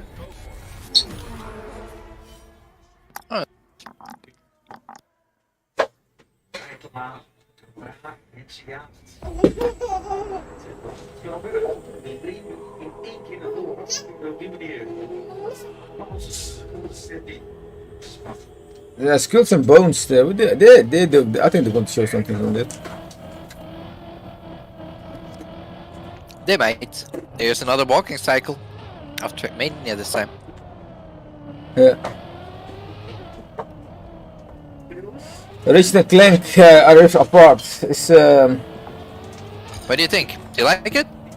I like it. You don't sound very convinced. Yeah, you know, it's almost the same game like the first one. Yeah, well that happens, right? I mean, yeah, but with Mario, right? But the game is play good. Mario Galaxy and then you play Mario Odyssey. They're somewhat similar, right?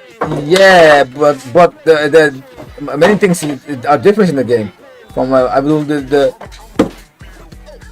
they changed the art style. Mario, the only thing what different is the power-ups, new power-ups. But this is really almost the same game, only different. Only better looking. Okay. It plays exactly the same. So and Mario Galaxy and Super Mario Odyssey plays different. That's true. There is some difference in the whole cap system. Actually, adds a lot more content to it. Exactly, and that's what they always do with all the all the games. I was expecting Ratchet & Clank to have something similar. I guess not then. But the game is it looks so good, man. Wow. Yeah, I can imagine. I mean, it is beautiful. I've not played it on PlayStation 5 before, but I know when I'm gonna play on that thing, it's gonna blow my mind for sure. It is a beautiful game. Yeah. That's when people say play on PC because PC has better graphics, and why aren't games on PlayStation games on PC because they'll have better graphics. Most of these games are designed around the hardware for PlayStation.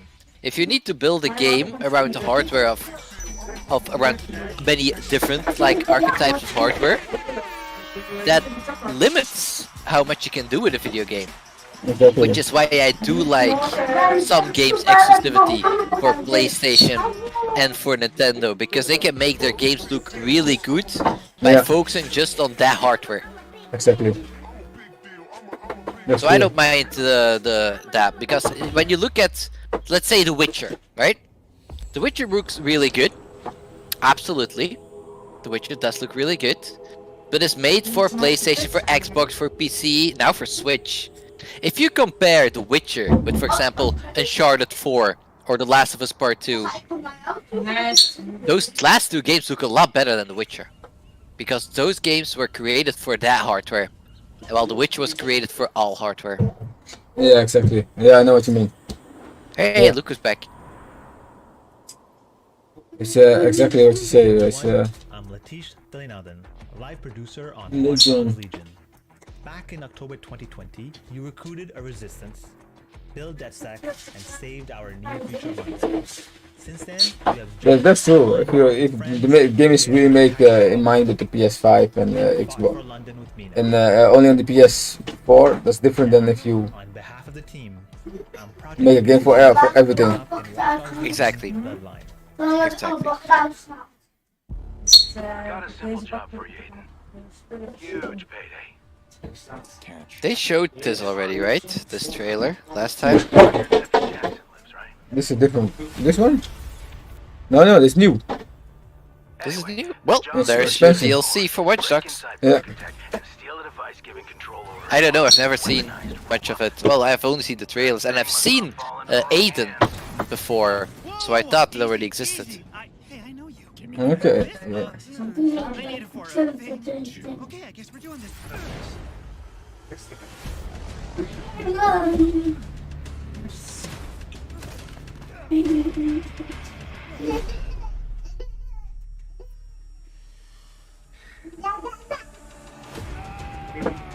All I mean is that But it's this new, yeah.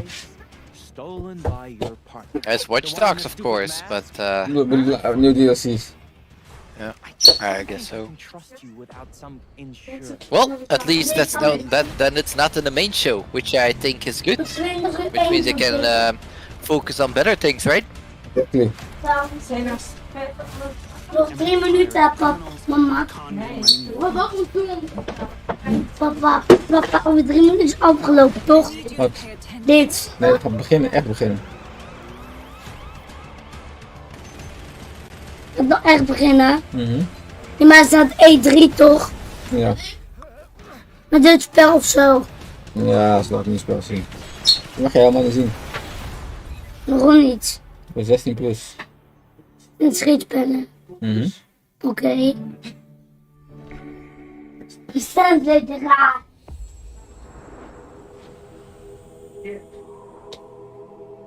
Okay. One more walk cycle, one more trailer, and then the intro, and then we're done, I think. That's my prediction for the rest of the pre-show. Yeah, there we go. Oh, it looks cool, this game. Oh wow, they're gonna show it now? Nah, okay, just a little bit. Like, they showed Far Cry like 3 seconds earlier, right? Oh, this is Dead Phoenix. Okay. Gods and Monsters. Why it still have the name Gods and Monsters? I remember it like that. Yeah. But why? That's weird that he still have the monsters there. Oh really? I didn't see. Far Cry 3. Wow. Oh, still looks good, the third Far Cry. Oh, Champions beta. Yeah. I've seen that game once and never heard of it again. I'm sure it's released, but Oh yeah, Brawlhalla. I forgot about it. I might show some DLC for Brawlhalla. Oh, that's good. It's also a fun game. Oh, I bet. It's like a new mode, right? Like a... What? That was cool. Rainbow Six. Oh, you can actually throw grenades in a toilet. Okay, that was funny. Trackmania. That's pretty much what Trackmania is, right here. The crazy stuff.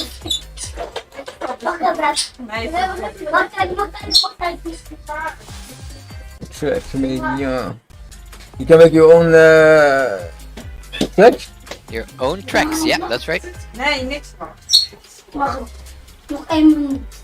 Als je dus gaat vragen, nee, het is gewoon echt afgelopen. Oh, dat vlog ik hier wel. Nee.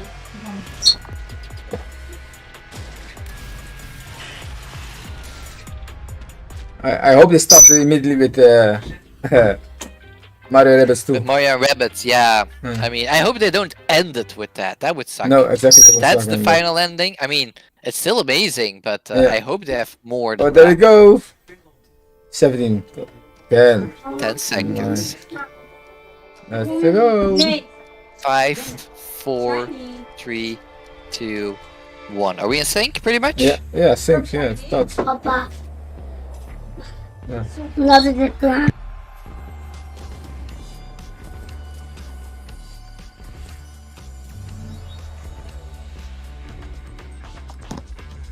Hi everyone, and welcome to Ubisoft Forward. I'm Neela. And I'm Yusuf. We're so They pre-recorded thrilled to be it. back hosting Ubisoft Forward. So if there's Mario Rabbids, they can't make a joke about the leak because it's pre-recorded. Exciting announcements coming from Ubisoft. We've got Exactly. for you today, including deeper looks at Far Cry 6, Riders Republic, and Rainbow Six, plus a few other surprises you'll find out about soon enough. I told you, all I'm tactical excited. shooters. We're filming this together. We got this gorgeous set. E3 is back. But I know why y'all are here. You want to see games. So let's get right into it. The Rainbow Six operators are facing off against an evolving and deadly threat. You'll no doubt have noticed that the alien parasite has spread to new areas. It's time to suit up and step into the containment zone. Here's a deeper look at Rainbow Six. Sharjah. Oh They're no. starting with Rainbow Six. Better. I mean, people are looking for this. Did you know the original name of this game? Yeah, I forgot. It was Rainbow Six Quarantine. But because of what the things that are happening in the world, they changed the name to Rainbow Six Extraction. Because it's about a deadly virus. Oh, yeah, I don't remember that anymore. Okay, no. So it used to be Rainbow Six Quarantine, but they changed it to Extraction. Because you know what. It could be contained. But yeah, Moment. people, there's definitely people that are waiting for this, but I don't think this is a good start. One of our own is MIA. I need an extraction team now. I mean, for me personally, of course. I mean, You will find it. I'm happy for the people that want this. But I know you will find It's not You for still me. there? Yeah, it's not No, for me. It's not for me either, so it's too bad. I wish they didn't start with this.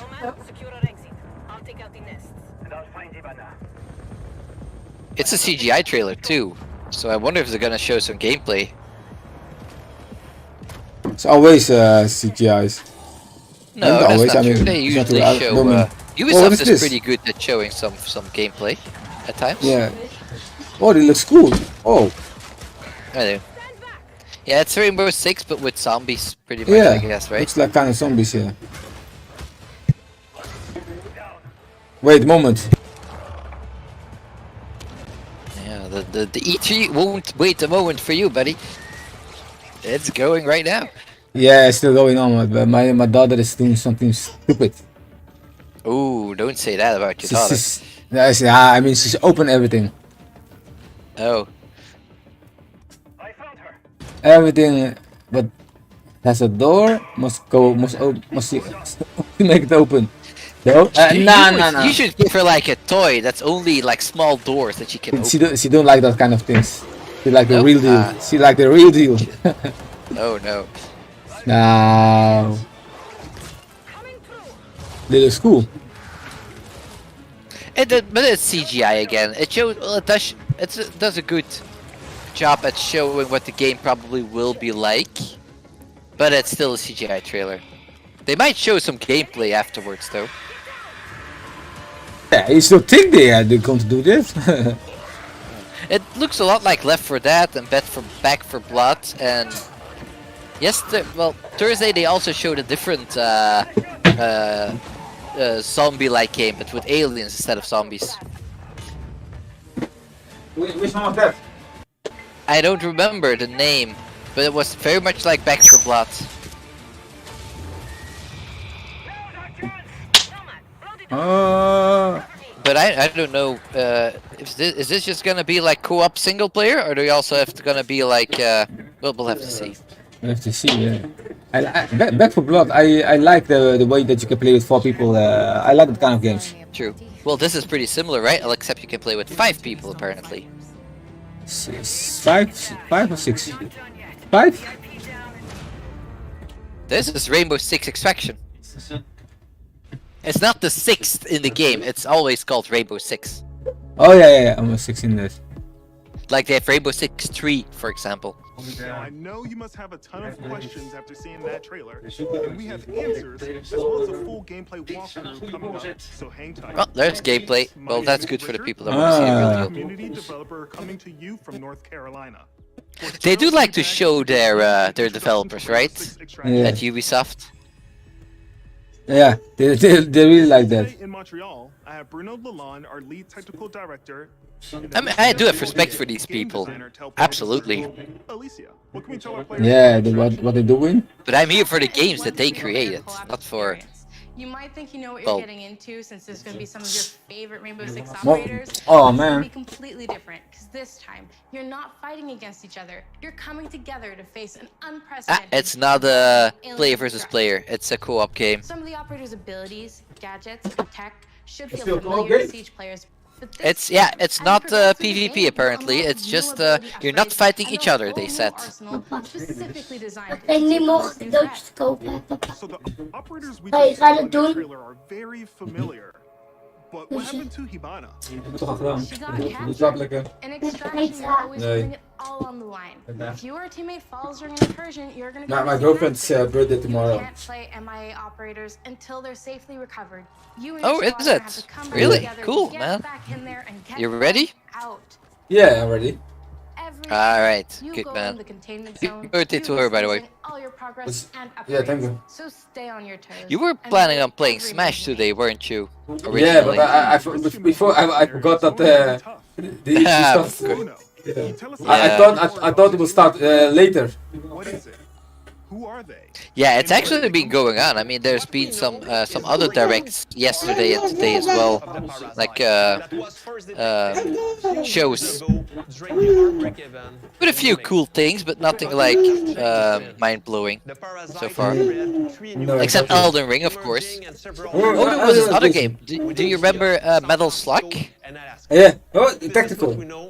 Yeah, Metal Slug Tactics. That's really good. I want to play that.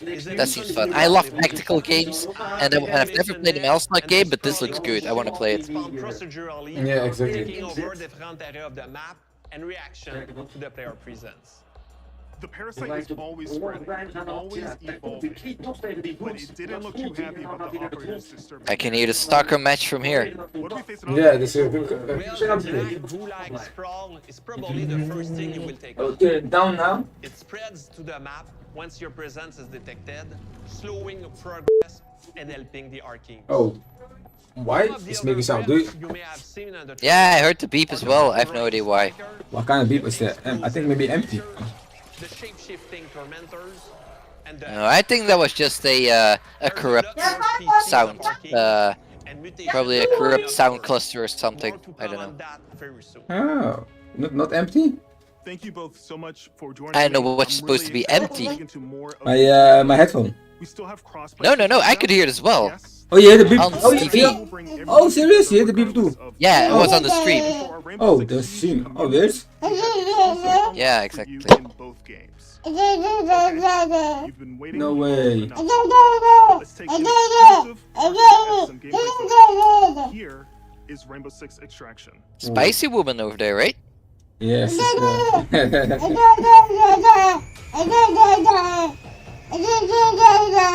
Oh. Welcome to Rainbow. Okay, now for the actual gameplay. Let's go. Are dropped into alien territory. This is a pretty long trailer for people that are not interested in this. Yeah, really long. I mean, you can get that. I mean, in 2018, Nintendo had like 20 minutes about Smash, remember? And people were also... I loved it, but there were lots of people that were like, I don't want to see Smash for 20 minutes, I just want to see what they have. And I understand that, because I feel the same right now. yeah. Some people like it, but some don't. Yeah.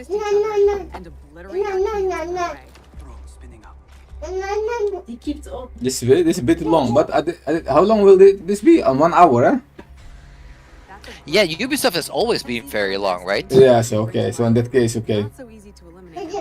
I think they're always one of the longest shows, which I think isn't always good for them. I remember almost falling asleep the last time I watched the Ubisoft most of them are really bad. I remember, and another time, it was earlier, but there was another show that was coming up, but this was so long that it crossed with the other E3 show, and I had to see both at the same time. That wasn't fun either. Oh.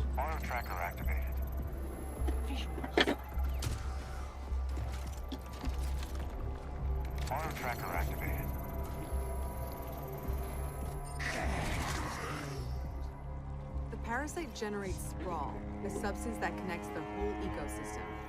Alert in our That looks good in game though. I'm very surprised how good that goo looks. but operators get slowed down. The squad It's really good. to see bioluminescent Yeah. properties in Archeans and in the environment. The contrast helps us better identify targets.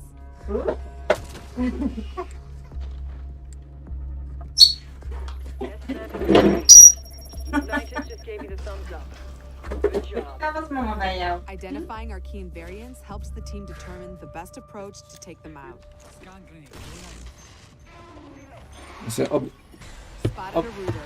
It can immobilize anyone. Looks really good, man. So Sledge will swing around back. So that's it? Yeah, I'm still there, yeah.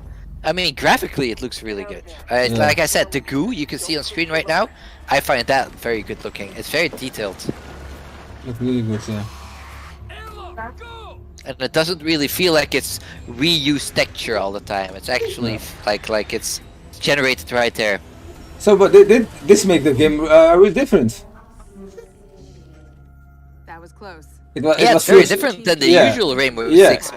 Rainbow Six is always a very realistic tactical shooter, like a SWAT team, for example.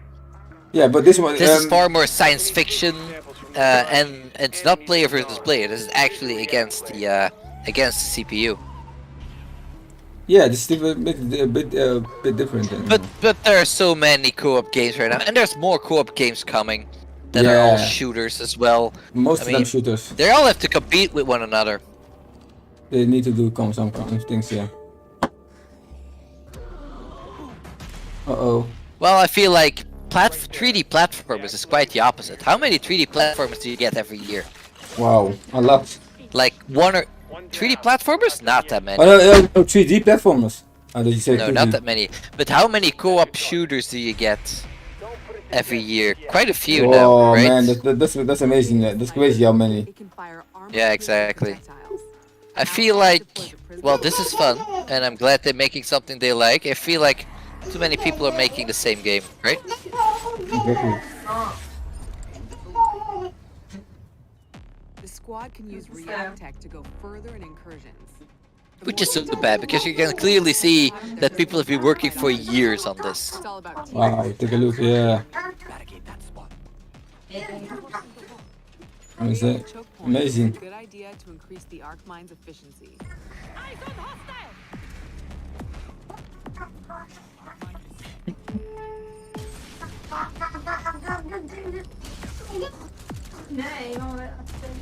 That's the way. Keep hunting. That's the React threat sensor. Smasher incoming. Smasher, whoa. It's very much Left 4 Dead and Back 4 Blood. Look at this, another big guy that charges you. They haven't done all these games. Yeah, you should think when there's not much original games coming. No, I mean the context is very unique. There are not many games that are this, right? Like Virus Zombie. Well, that's not really true, but this is far more. Left 4 Dead is far more, like, say, primitive. Like, this is far more tactical, which makes it a little different. Yeah, but it makes it. The enemies yeah. you see are the same enemies in all the zombie shooters. They use the same. They use the same. There's something that that's something that runs towards you. There's something that shoots you. Stuff like that. Yeah. See, there's a shooter. Oh. Oh, that makes them invisible. Okay, that's invisible. new. Yeah, that's new. Oh, I would hate that. Invisible opponent. Wow.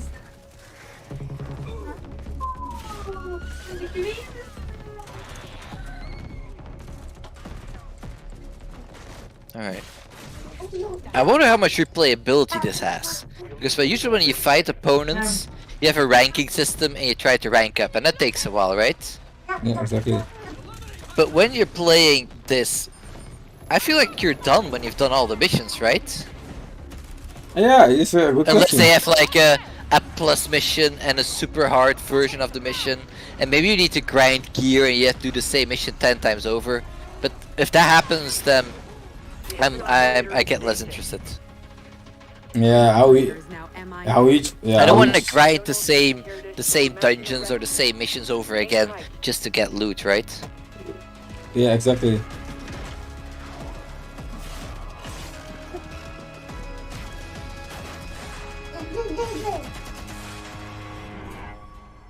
You heard it. A rescue mission is underway. React still needs you. Alright. Okay. Operators, it's time to unite and stand together against this emerging threat. Oh, do you have a release date? Co-op or step into the containment alone. Stay tuned for more Rainbow Six Extraction intel coming very soon. Okay. If you think fighting Very aliens soon. is tough, try learning guitar. Well, that was a segue. Oh boy, what is Guitar this? Hero. Guitar Hero. Rocksmith redefined music learning by introducing the first console game that taught Oh, millions how to play does guitar. a rock band come Whether back? you're already an expert or just starting out, Rocksmith has an approach that's for everyone. A rocksmith. Fun and interactive way to learn guitar, playing your favorite songs. And in the decades since its release, our community and its impact have only amplified. This year, let's turn it up to 11 and see what's next for Rocksmith. Yes. Are they gonna have a CGI trailer of a guy playing the guitar? Of the future. Yeah, let's see. Yeah. Now real. Okay, it's not CGI. Okay. It's not CGI. It's real time.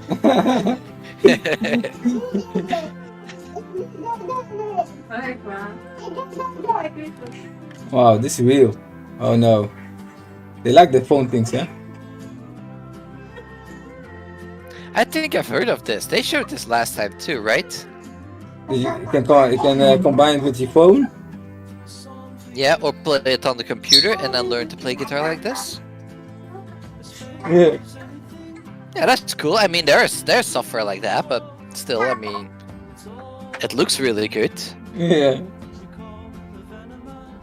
You play guitar? No, I have a piano, like a electronic piano right here, which I used to play. I used to learn as a kid. I really loved it. I love to play video game music on that, but I haven't touched it in years. I mean, there's all dust all over it. I got 2 electronic pianos here, but okay. I'm busy with creating software, playing video games, doing voluntary work. That's the stuff I do right now, so I don't have time for that. Although I have to say, if there were no computers and there were no video games or no software to develop, I would probably want to become a music composer instead, and I would spend a lot more time playing piano. Okay.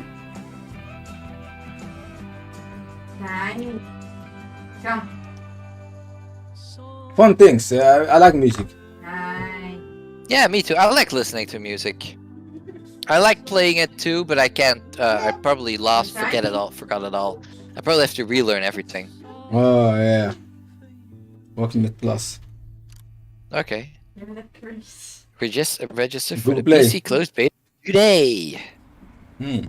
Alright, well I don't have an electric guitar, so I can't do anything with it. Producer at Ubisoft San Francisco, and Rocksmith has truly been a dream project for me. As a lifelong gamer and a touring musician, Rocksmith is what I wish I had when I started learning music.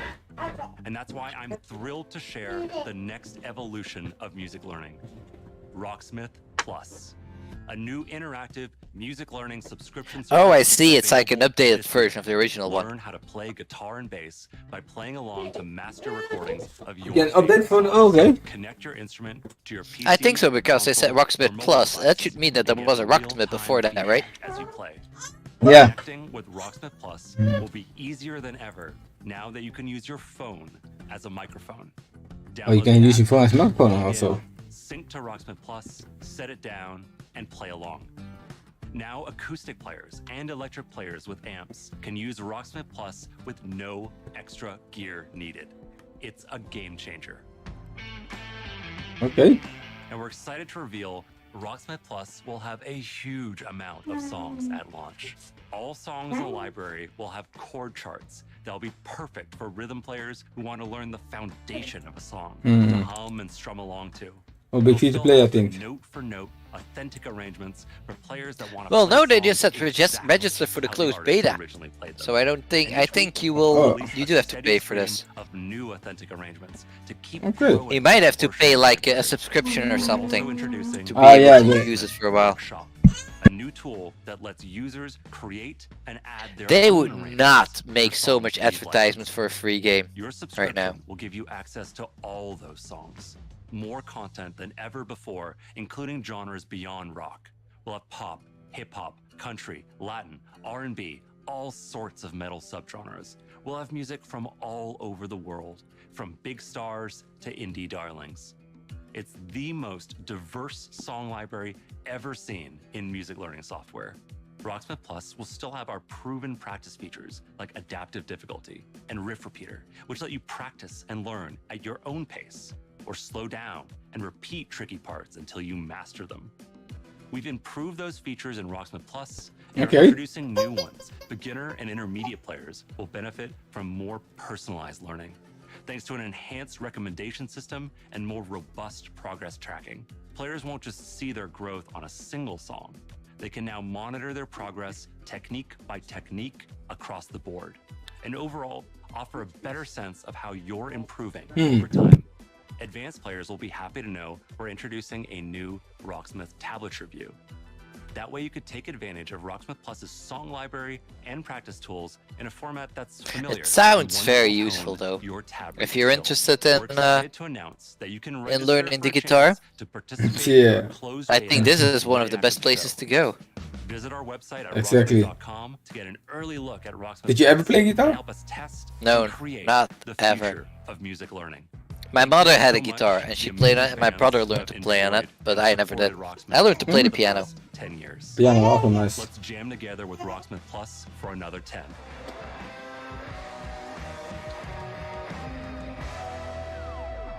Register now for a chance to play the Rocksmith Plus beta. Summer's coming, and nothing gets thrill seekers' blood flowing like bright sun and fresh trails. Oh yeah. Riders Republic will give them just that.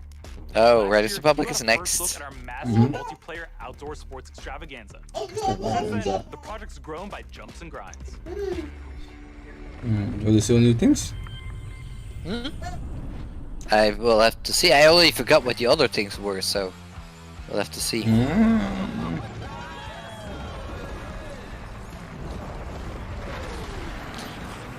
It looks very loony. I like that. Yeah, it looks cool. But I think this is another CGI trailer. Yeah. Oh no, in this gameplay. From here, you can meet like-minded. What? That was the game, the people. Yeah, that was the presentation. Yeah, the video. Stay stylish. Share your creations with the Republic. Stay on top of the latest news. Oh yeah, it is video. It is gameplay. Yeah, I said it, gameplay. I saw that. Yeah, I wasn't sure, but you're right. 6 vs 6. Okay. What? It's a versus game? So, here's how it works. Performing big tricks on the modules will turn them from red to blue. And every trick that you stomp will contribute to your team's overall score. Alright, that's cool. That's more than just flying around. If the team has turned all the modules blue, you capture that district, which will help multiply your score into the big time. Progress, progress, progress. To unlock more content, you gotta earn those stars. So, if you want to be the boss of your own career, the world's most famous competitions are waiting for you.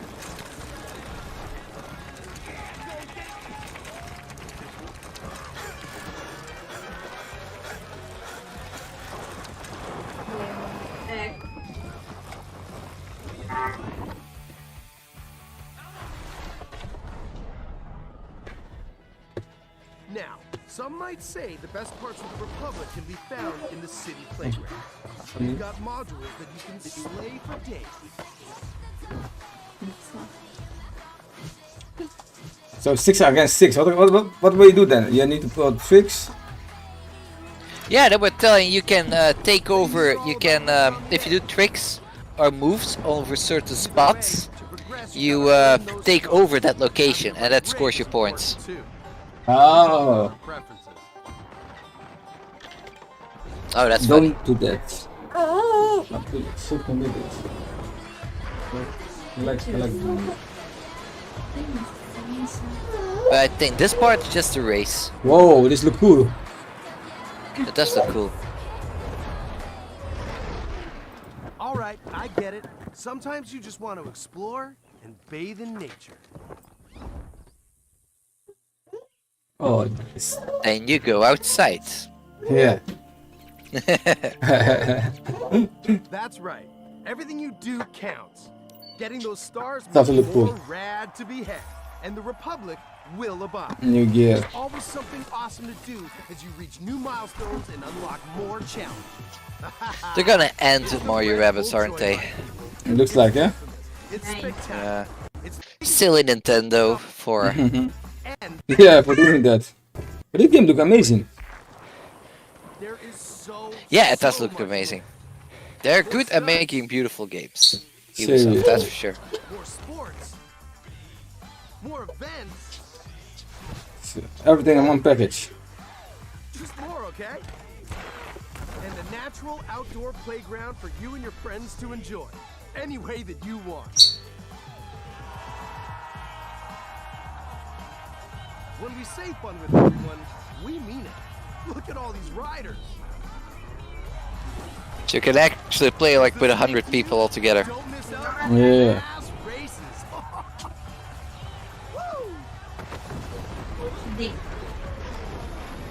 Wow. Wow, it looks like a swarm of bees. Yeah, it looks like some bees.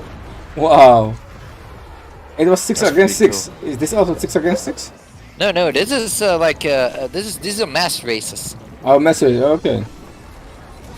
So they showed there were 64 people. But like you see here, 21st of 64, right?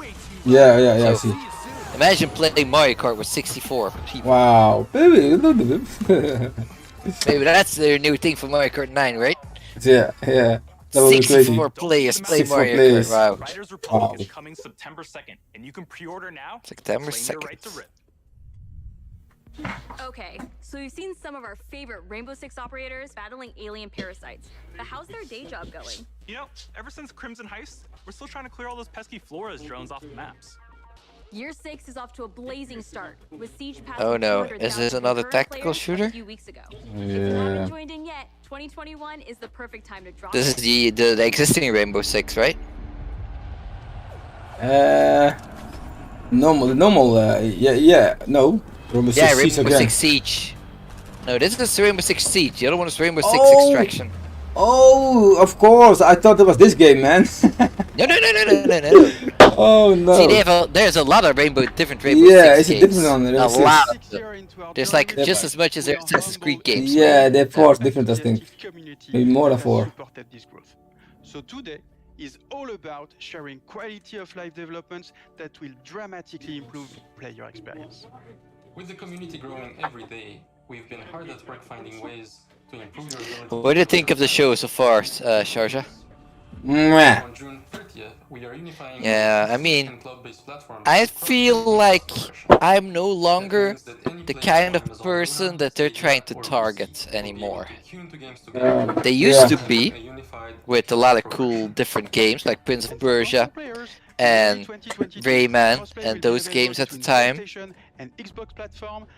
Yeah, that's been a while, right? It's now all about getting money, getting money, getting money, getting money. Yeah, it's more about realistic games. Okay, well, maybe Assassin's Creed is a little different, but most games are just about people doing stuff together, right? Yeah, exactly. That's what they're doing. So much. So much. Everybody must be online together, online multiplayer. It has to be all online games, either grinding or fighting. Yeah, exactly. I know what you're saying. Its announcement has inspired. From your amazing fan art to the awesome cosplays, the Rainbow Six community is the lifeblood that keeps this game moving forward. We cannot thank you enough for your support. It is because of you that it's like they want to have they want to keep a connection with the real world. Yes. Well, I like my games to go beyond that. Create your own fantasy world. Create your Ratchet and Clank. Create your Marios. That's create worlds that are completely out of your own head, right? That are completely made up. That have nothing to do with the real world. That's why. Except New Dunk City. I like New Dunk City. This is the reason why I'm playing games. I don't want to connect with the real world most of the time. Yeah, exactly. That symbol, what does it mean? This jacket was my father's. Dagu encore, Wichahpi. The creator's star has many meanings. The girlfriend's not interested at all on anything right now. No. Listen, I need to get this bird in the air. You try to get some rest. Yo, the boss.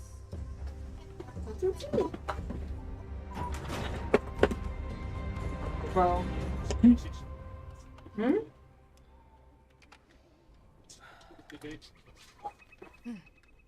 Like this. Oh, it's still Rainbow Six. It's still Rainbow Six Siege, yeah. It's like a story trailer. They can easily make a whole 1 hour full with only Rainbow Six games.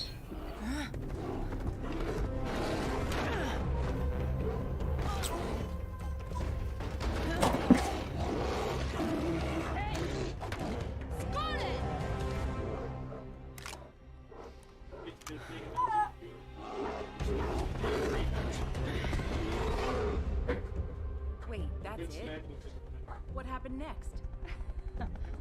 Why don't you ask yourself? Yeah. Okay, so they still have 30 minutes left. Oh wow. New projects aren't the only things to be excited about this year. So what was that? That was just a cool video then. I don't understand what the other was. I don't even know what that had to do with Rainbow Six. Oh, Turtles. Hey, that's the Turtles game I was talking about. Yeah. Oh. Wait, is this the end? Is this a highlight reel? No, this not the end. Well, they're showing the things they've just been showing, right? Yeah. Okay, well, kind of highlight, I think. Why would they do that in the middle? Kind of highlight? Why? This is usually how you start or end your show, not in the middle. That's not a good sign. That is not a good sign.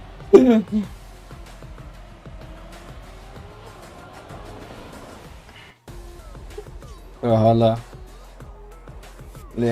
that's what they were saying. The turtles are in Brawlhalla. That's what they did. Oh. Okay. That's why it's looking so different. New Turtles game. That's why it's looking that way. Yeah, I understand.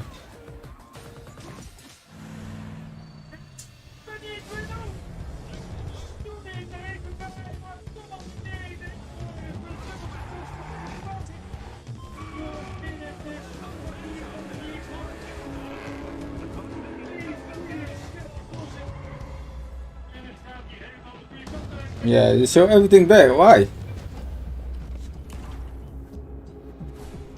Yeah, why are they doing this? This is usually how you end, and then you give one more thing, and then it's over. Yeah. It's not Even really that, good. usually you do this after the one more thing. This is weird. Ah, this is not good news. What the hell are they doing? From the release of the That is not a good way to start E3 in my opinion. Ghost Recon Breakpoint keeps evolving, thanks to Ghost Recon. But that's not all. As 2021 marks Hey, I know that guy. franchise, we are happy to announce that there are still many more surprises to come. Still many more surprises to come. Ghost Recon, Alright. 20th anniversary. Okay. Cool.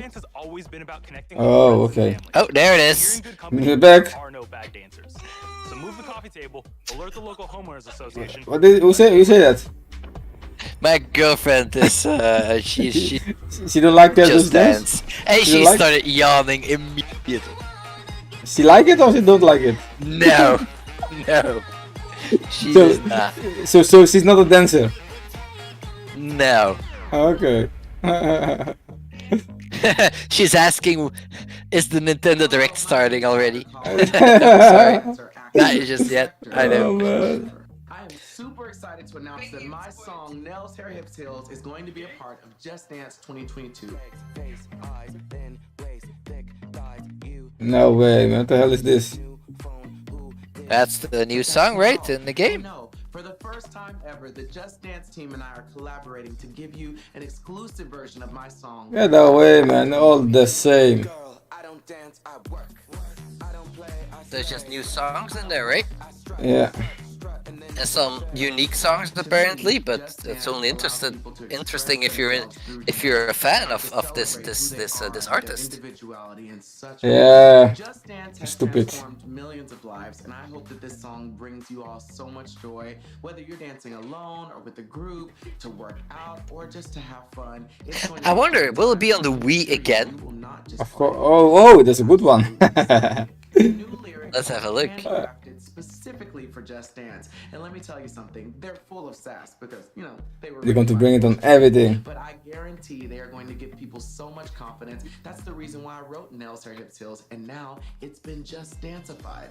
I don't think they're ready for this jelly. I hope you all have just as much fun dancing to this track as I had making it. Oh, and one last thing. You will have the opportunity to be a part of the making of my new video, which will be released alongside the new Just Dance track. Well, at least they don't have a dancing sequence this time. Just click the link below.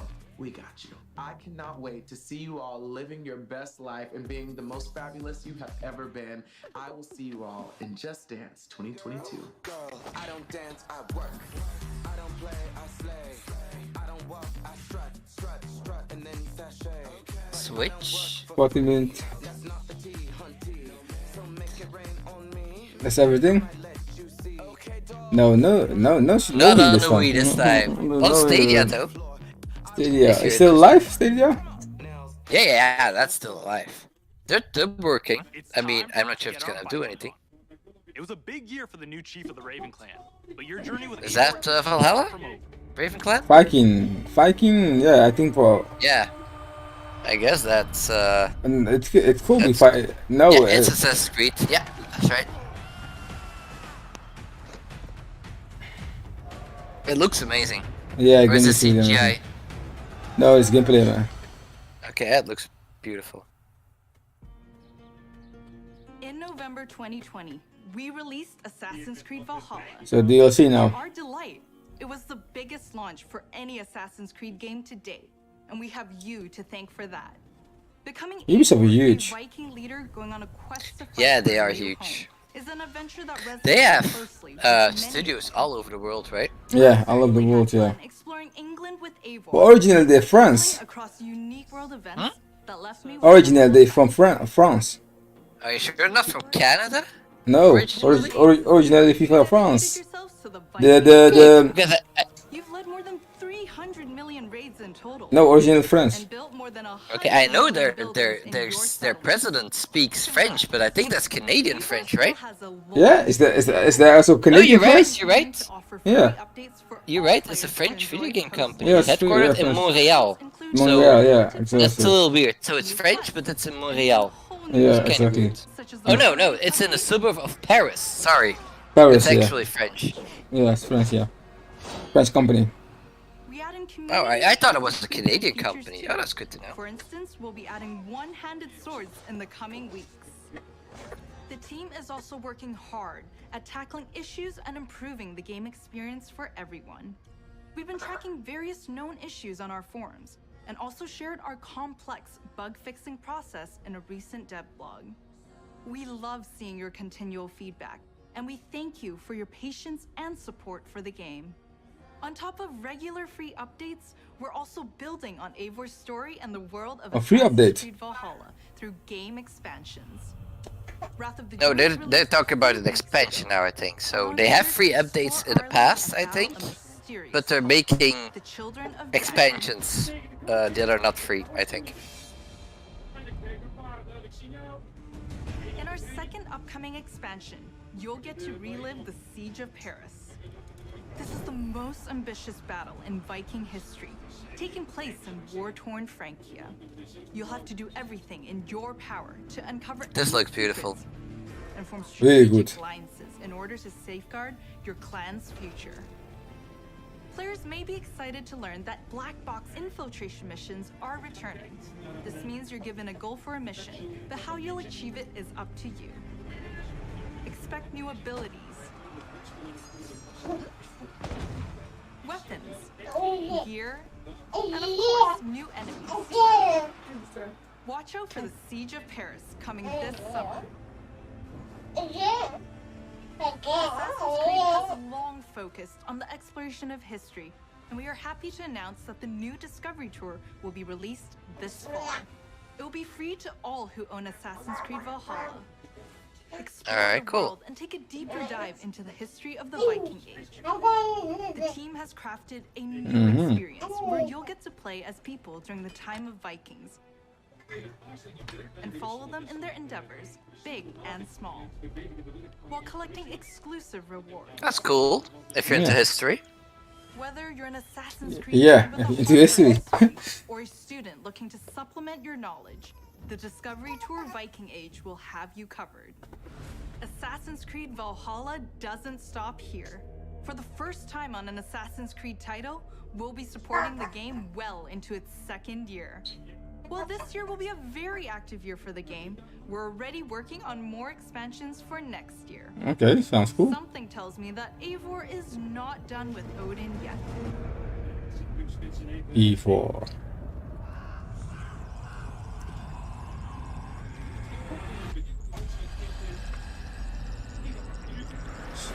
The game is really good looking. It is. That's come.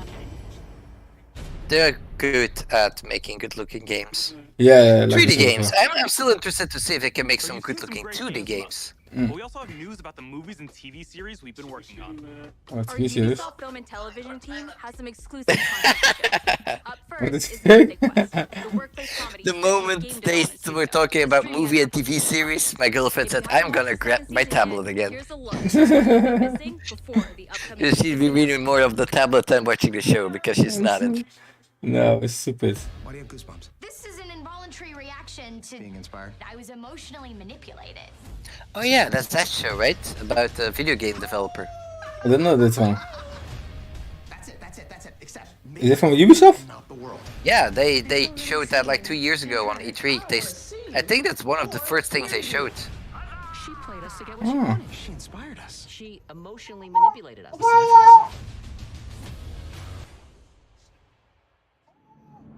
Up next is an exclusive look at a new trailer for our feature-length movie, Werewolves Within. It's a whodunit with teeth that'll be coming to theaters June 25th and on demand July 2nd. Hello everyone, I am Josh Rubin, the director of Werewolves Within. And I'm Sam Richardson, the star of Werewolves Within. Werewolves Within was based off a Ubisoft game, and we're so excited to bring you an exclusive look just for you. Check it out.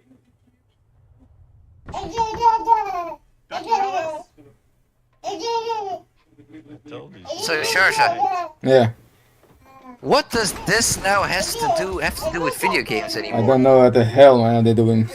The last one was at least about video game development. Yeah, this is stupid. Does that not reference a video game or video games in general? They don't know what to do. This is just about werewolves now. Yeah, my god. What? So the problem is they have not enough games maybe. Okay, well, This. we don't understand. Could you please come out? I'm afraid I can't do that, Ranger Wheeler. You could be one of them. One of what?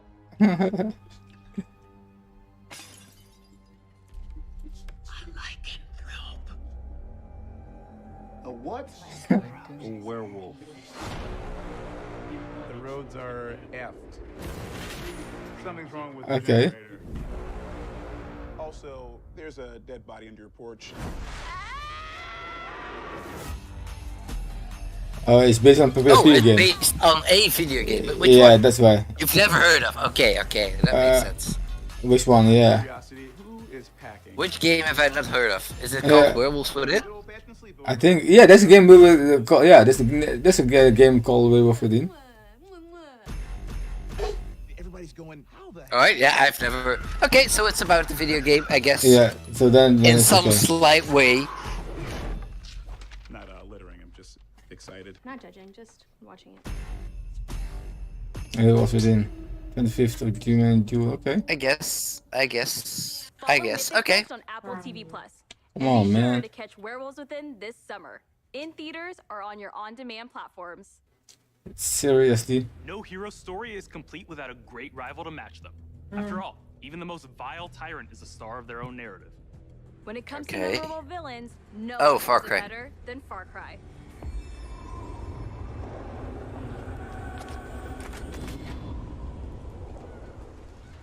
Please, we have to get on that boat. Abuela, what the hell I'm gonna do with baseball cards? Do you have any idea what these are worth? Let us through. Marco, always making new friends. Danny, you're late. Where's Alejo? What's this? It's Far Cry. Bullshit. Oh, this is Far Cry 6. Yeah. Alejo's not going anywhere anymore. Come on, Marco. Let them on. Vamos. Good man. Get on the boxing now. Oh, yeah, I see now. It's always in the top right. If you don't know what's happening, it's in the top Oh, right. Far Cry 6, yeah, there it is. Yeah, they were saying it. What they were going to show some Far Cry gameplay. Or at least, Ah. well, this is not gameplay, but it's at least in game. That's all I've got. This isn't right, Danny. You should be fighting, not running to the Yankees. Alejo gave you a fucking gift, Lira. We survived. Same as the orphanage, same as the academy. Please, no, this is a fishing boat. No.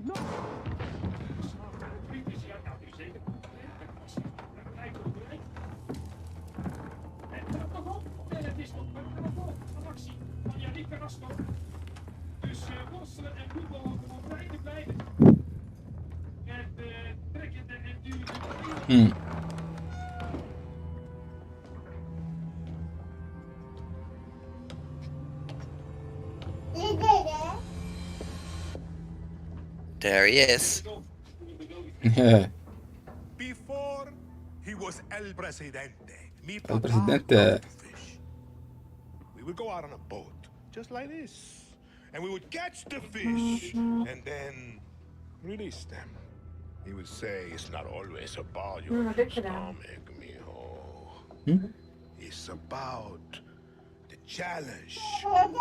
Except when he caught a big, fat, juicy one, he was too proud to let that fish go. Tirano! You have poisoned Yana! You have poisoned your sword! I've caught a very big fish today. Haven't I, Diego? Diego! El Presidente.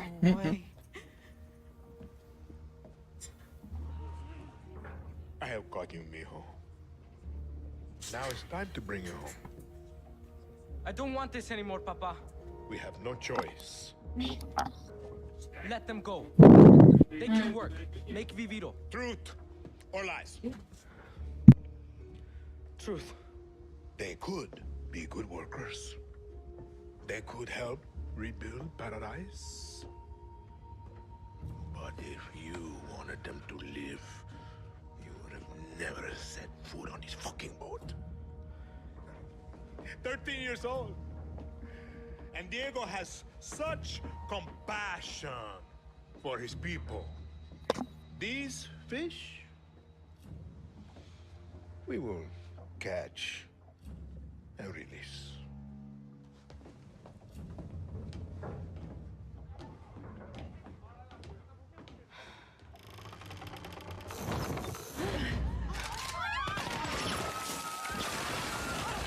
Oh, serious?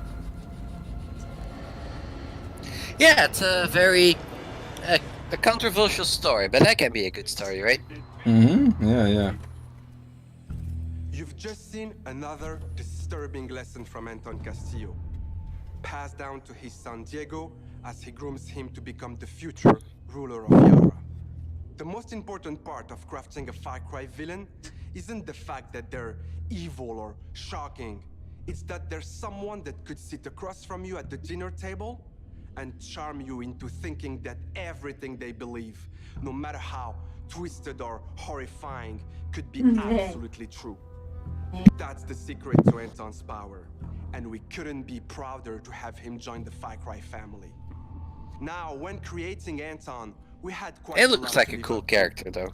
Because when you think Far Cry, it's funny how the last Far Cry's, ever since Far Cry 3, has been about the villain and never about the player.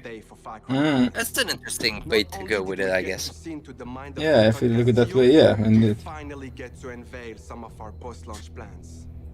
Our dream was to honor the Far Cry villain's tradition and introduce a brand new experience. It is time to see the other side. Go further down the rabbit hole, and it's up to you to find a way out. Okay, gameplay. Show some real gameplay? Think so. So she's opening up. Is that the same person? No, that's Far Cry 3. They're showing. That's Far Cry 4. Tell your mother and sister to... You are alive. And that's Far Cry 5. Oh yeah, I see.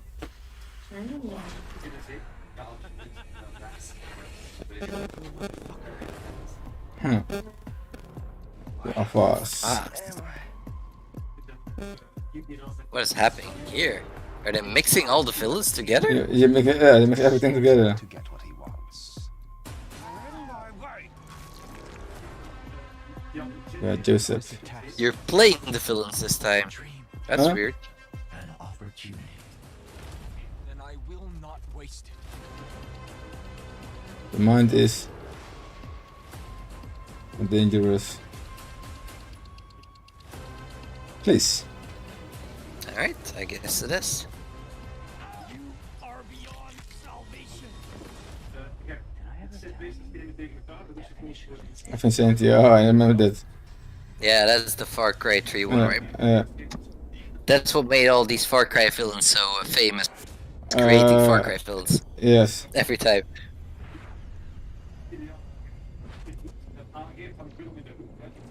I'm simplifying, of course, but that's what we have now. Far Cry 3. Blood Dragon. Okay. That's something else. Cool. And no PlayStation. So excited for you all to check out this next game. Oof, Neil, I can't wait to get my hands on this one. There you go. Oh, this is probably what we think it's gonna be, yes, right? A Ubisoft game? No. Yes. Yeah, it is. It is. Uh-oh.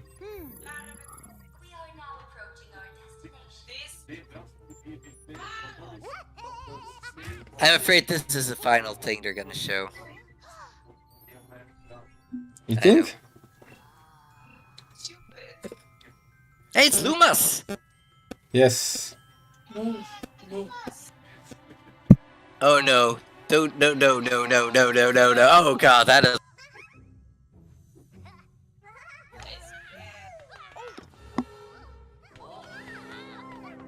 Does that mean we're gonna get Rosalina? I think we'll finalize in the game. Oh, it's Mario Rabbids Galaxy. Oh, that's so okay.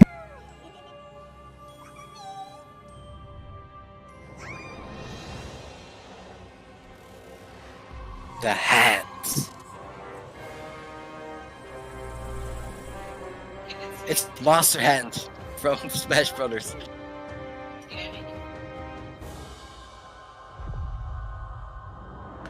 That's the cool looking trailer though, I like it. Yeah. Oh, double guns! Mario with 2 guns.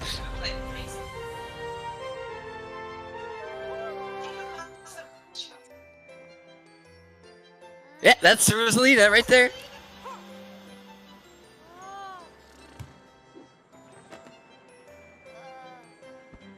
And they're using the Galaxy music. I like it.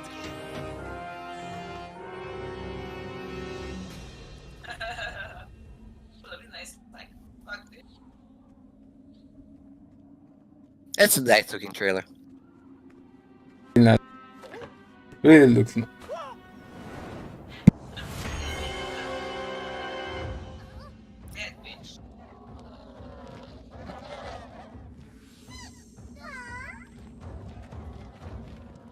Bob-ombs!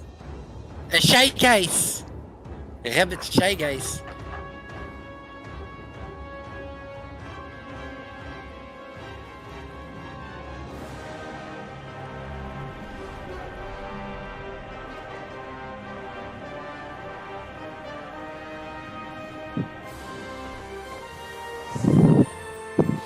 Oh, new weapons, I like it.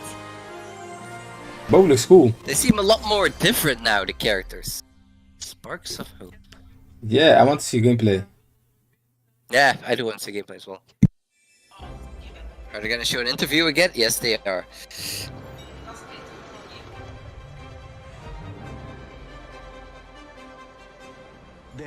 Hey, that's the guy from that's the guy who created Mario Rabbids last time. Can't wait for Exactly. to experience it.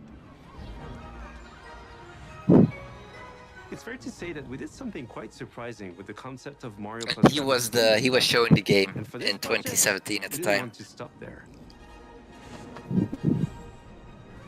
Hi everyone, Mario and the Rabbids are back, and I'm so excited to be back as well today to unveil our new project. I would be far more excited if they didn't tease it, they didn't leak it. But I'm still excited. With even bigger ambition, expanding our universe on a major scale. This time it's not just the Mushroom Kingdom, there is an entire galaxy to save. To do so, you will lead a brave yet reckless team of unique heroes, including some fresh faces like Rabbids Rosalina and other surprises. On their quest to repel evil across the galaxy, their spaceship will bring them from planet to planet. They will be facing a powerful villain, Cursor, an enemy unlike anything our heroes encountered before. But they won't be alone. By their side, they will have their new allies, the Sparks. These surprising creatures, born from the merge of Rabbids and Lumas, will lend their wild powers to Is he Russian? It's France. Yeah, this is all France. We saw the Eiffel Tower earlier. This is France. He's France, man. Keep some surprises for later.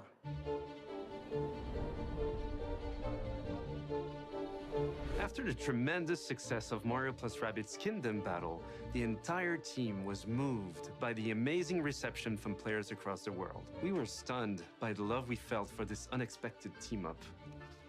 We know we've been off the radar for a while now, as we wanted to take the time needed. They're gonna show this on the Direct as well, right? For like a minute or two. I think so. Pretty sure.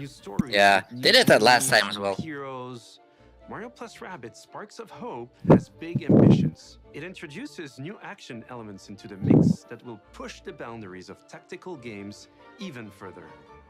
That being said, we also wish to offer an easy-to-play experience for all players, yet hard to master for those of you that are willing to take the challenge.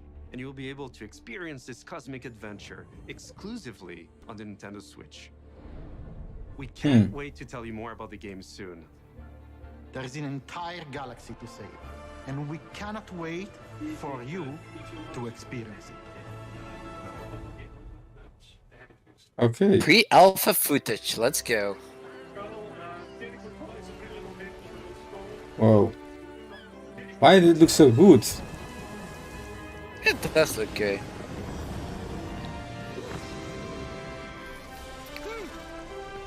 So hypothetically, do you think this could be Switch Pro visuals? Yeah, man. Yeah, what you saw before? Yeah. Maybe. They're walking different now. They're not walking like in a straight line. I like that. No, yeah.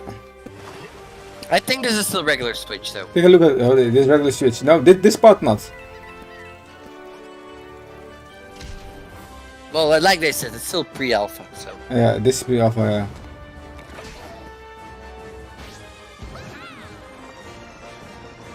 Oh, cool. Now our little, I forgot the name, the robot guy actually gets to take part of the battles. Yeah. Whoa, I like it.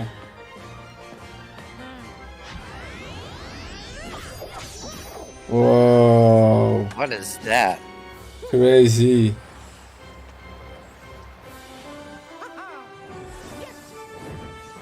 It's fireball. A spark. A rabbit luma. Wow, what is happening here? There's some sort of limit break super attack. 2022. Alright, cool. Looks amazing. It does look fun. So we're not It's on my wish list. Let's check in with our CEO, Yves Guillemot. Yves Guillemot. He thought there was the last one. Okay, that looks cool. Hi everyone. As you have That seen, did look cool. we have a That's fantastic diverse lineup that's of definitely games coming going on soon. my wish list. Yeah. And this is just the beginning. No, it's the end. Thanks to all the teams at Ubisoft for what they achieved and for always striving to deliver the best possible game experiences. I'm humbled by their resilience, energy, and collaboration, especially during what has been a challenging year. I'm also proud of our industry's ability to bring together millions of players from around the world to share memorable experiences and moments of joy. This is one of the real powers of video games, and it is what motivates everyone at Ubisoft to do our best. Finally, my sincere thanks to you, the players. We appreciate the trust you place in us. Your involvement in our games communities keeps them growing and vibrant. We want to create original, enriching, long-lasting game worlds. And your contributions, feedback, and support make it possible. We also are proud that some of the biggest names in entertainment trust our creative teams to develop games within their universes. For example, you just saw Mario plus Rabbids Sparks of Hope, developed in collaboration with Nintendo, where everyone's favorite Mario and Rabbids characters return for an all-new adventure. Yeah, do you have any favorite Rabbit characters? Oh, Metro Samus. One exciting thing we would like to show you today. It is a glimpse of the amazing journey that awaits you in one of the most beautiful but dangerous places of all, brought to life by the latest version of our Snowdrop engine. Okay. I'm excited to share this first look with you now. New game. Enjoy. What kind of game is this? This is in-game then. Yeah. Game features powered by... Whoa. Okay, I see a jungle. What the hell? This looks amazing. Is this Beyond Good and Evil 2, maybe? Yeah, I think. It's using new engines. Oh no! A Ubisoft game? It's an Avatar game. Yeah, it looks like Avatar. Yeah. It's not a rock engine. Yeah, it looks like Avatar. That's definitely Avatar. These are Avatar creatures. T-Rock.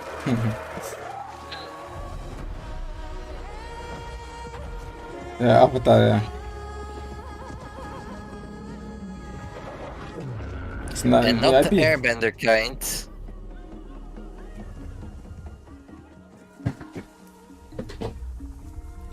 Has there been an Avatar game before? Yeah. Yeah, plenty. I mean, there have been some like adventure games for the Xbox 360, stuff like that.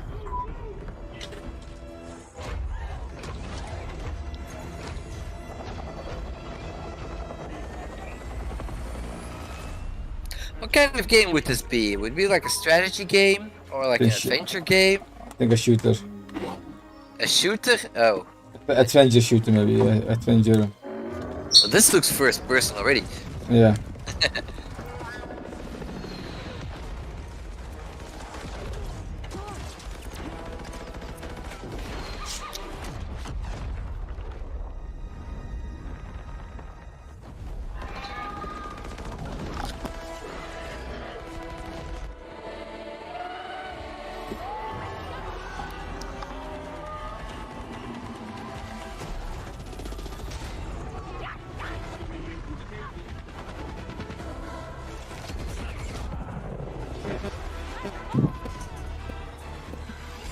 It looks like a movie. It does, right? Yeah. So this might be like a Battlefront kind of game, I think, right? You know Star Wars Battlefront? Yeah. I never think it's played gonna it, be similar to that. Frontiers of Pandora. Frontiers of Pandora. Sounds like an Avatar kind of game. Yeah. I think.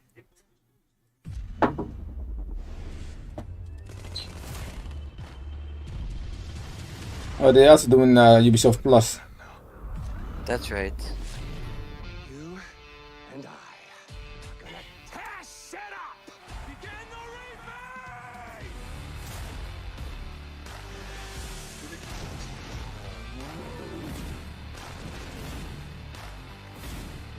That is crazy.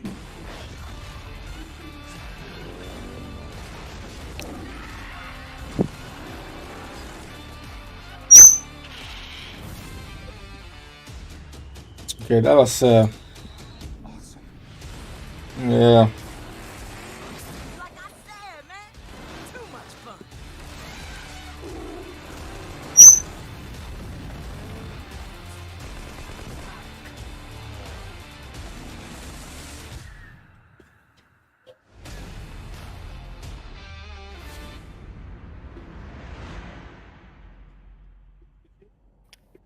Subscribe now. Thanks to Eve and all of the devs that joined us to share what's new with Ubisoft. Today, we battled some Archeans in Rainbow Six Extraction, learned some new songs in Rocksmith, got an adrenaline rush from Riders Republic, lit up the dance floor in Just Dance 2022, visited new shores in Assassin's Creed Valhalla, witnessed a chilling confrontation in Far Cry 6, and teamed up with our favorite man in overalls in Mario plus Rabbids. Don't go anywhere. There's still more to come in the post-show. Bye, y'all. More? Alright. Yeah. Okay. So, what's your verdict? Nothing special. The only thing was Mario plus Rabbids was good. Welcome back, everybody. And that was leaked. Yeah. Which is not their fault. Not at all. No. Boy, oh boy. Okay, so this is the E3 post show. I might just keep that running while I play some video games later. So what's coming next? It's happening. Wasn't a lie. Gearbox? Let me check. Literally, we were both floored. The E3 crew back there just started screaming. The hype. That was just the perfect way to Let me check the schedule for E3. I think it's Gearbox. Right, but the visuals, I mean, it completely got me to my core. Then we have know that. that. So many It might be later, like 2 years later. 5, I believe. No, not 2 years, So 2 hours. the hype of the movies, but I just want to be the Navi, and I want to ride a pterodactyl creature like a surfboard. Gearbox is at 2 p.m. I'm glad. Pacific time. I'm glad we're all sharing Which things we want to is- do here. Well, you know what I want to do. What do you want to is play Riders Republic. Now. Because I put out a tweet and That's I true. said this game reminds me of Downhill Domination, which was a game that I absolutely loved. You want to watch on Gearbox as well? Like a mountain. Yeah, if you want. It was like one of those games that it came out around the time when all the other. What was your favorite extreme Ubisoft sports games were announcement? coming out, and, Yeah, you know, Mario everyone Rabbids, was everybody snagging says. properties, and someone Oh, people said, say "How about Avatar, but we it's still have people ride bikes going. down a mountain." Yeah. You know, and from there I got hooked. I was addicted. I love that game so much. The Avatar game is gonna be another multiplayer game. I can feel it. Charger.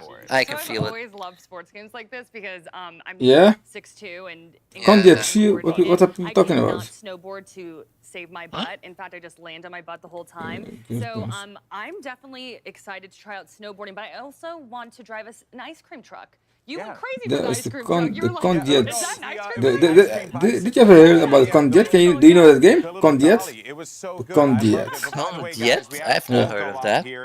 The shooter was on the Wii. No surprise, especially given that it came at the end. But Avatar: Frontiers of Pandora is the game that it was everyone's favorite that was announced. 41% resounding. Well, score people there. liked But Avatar there the were most. some good ones. There were some All right. good ones. So, If I have also to shout give out this a people who voted score, Riders Republic. it's I getting appreciate it. 6.5 on 10. Yeah, Fun 6. ones. Real quick, Six I and do a want half. to touch on Rocksmith. I mean, because it's not that a game has negative been thing. going I mean, on there's for such plenty a of long games time for plenty now. of people, But but I was explaining it before, and there's me and so Alvin, we were, much like, chatting focus about it. on It's playing like, with you know, people. it's one of those things that it's not just a game. I it's an like that, experience but about I like learning my how to try something new, how to play the story-driven guitar, whether you're a games. beginner, I like intermediate, advanced. just You can sitting gamify in it, a or you can world, just learn all together. experiencing it's a it, really right? cool, idea, Yeah, and exactly. I'm glad that Ubisoft continues to support it.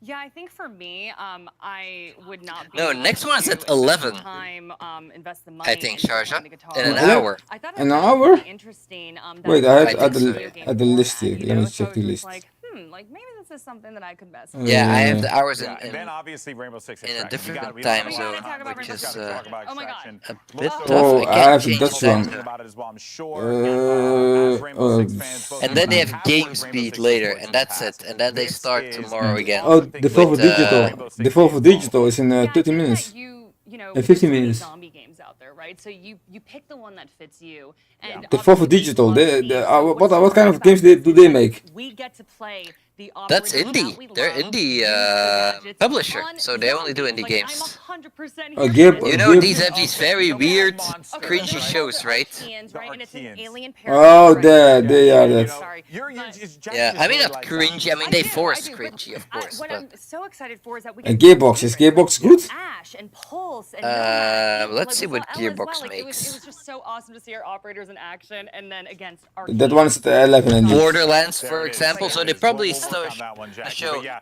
the Tina's Tiny's Wonderland or Tiny Tina's Wonderland for Oh yeah, that one. Is going off in the and chat. Borderland Lots for more games. on what we just witnessed. Let's kick Duke things over to Greg and Nukem. the crew. Greg, what did you guys think of the show? That's pretty much it. So mostly Borderlands. They're probably gonna show more Borderlands. I think. I might not watch that. No, this for me neither. I won't watch it too. And they create the old Half-Life games back in the days. And yeah, Duke Nukem. That's it. I think. So yeah, then means to go tomorrow. But I'm excited to All right. I won't stream next. I'm looking for the Devolver Digital show. Let us play these great What that one? the Far Cry series from 3, 4, and 5. I mean, I hope there's more to it than just here's a gun. 10:30, so that's starting soon as well. Yes, yeah. That one's only for 30 minutes.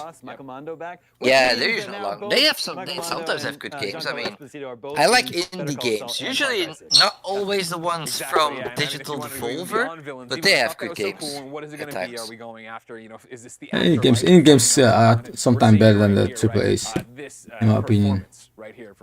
True, but yeah, that's true. But not all. I'm not interested in all indie games, right? Some indie games are okay, in my opinion. I mean, Digital Devolver games. Is there a game that I really like that they created?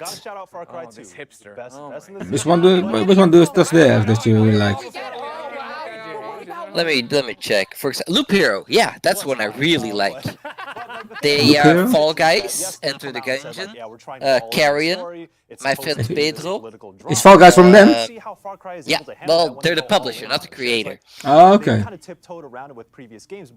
Messenger, Ape Out, Absolver, pretty much still the case with Far Cry 6. How do you balance like all the Serious Sam, apparently Broforce, Hotline Miami, Gorn, stuff like that. So yeah, they do publish some good games. But is it gonna be that I watch that cutscene and I'm super Alright, so what are you gonna do? a bunch of turkeys for a better walk? So yeah, let's watch 30 minutes Devolver Digital together. So okay. I'll be right back. So yeah. Going to eat something. Alright, man. See you soon. Did See you this work soon. for you? Did this demo, this trailer we see here work? So I have to be honest with you and be like, I heard scary things about Far Cry before, so I'm more of the Mario and Rabbids type of person. But this sold me. I'm like, okay, cool. This is where I'm going to jump into the series. Yeah. And then to see that battle pass where we're seeing like, the past villains and stuff, I'm like, oh, cool. So I just get everything all in one. I'm excited for this. All the story. Yeah, there's something that works really well about whenever a bad guy shows up and talks about his daddy. You're like, oh, this ain't gonna be a good thing. This ain't gonna be good. I don't like that.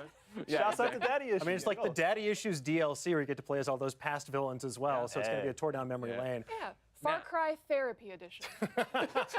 Now, Dan, of course, everyone here at E3, on camera, off camera, behind the scenes, working night and day to make sure we give the best presentation. They made sure to have a camera on you. Oh, no. And apparently when the Avatar game happened, you heard Jackie and Golden Boy talk about the fact that everyone went wild. It wasn't everybody, it was you. I think it was an understated reaction. Can we see this clip? Do we have this clip ready? Look at there, look at this, look at this. Now, we can't play it because there are so many curse words. Meanwhile, I'll be stunned.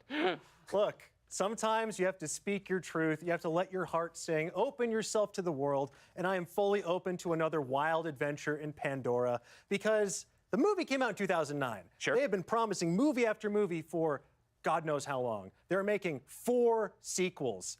So, I don't know, James Cameron believes in this so wholeheartedly. He's been like, hey, I've been at the bottom of the literal ocean. All I care about is Avatar, and all you should care about is Avatar. So I'm going to place my trust in James Cameron and the fine folks at Ubisoft to deliver an adventure worthy of that level of spectacle. Sure. I'm just shocked that it's actually a thing because it feels like an old wives' tale anytime you hear a mention of an Avatar sequel. So I'm just happy that one of them is actually real and tangible. Yeah.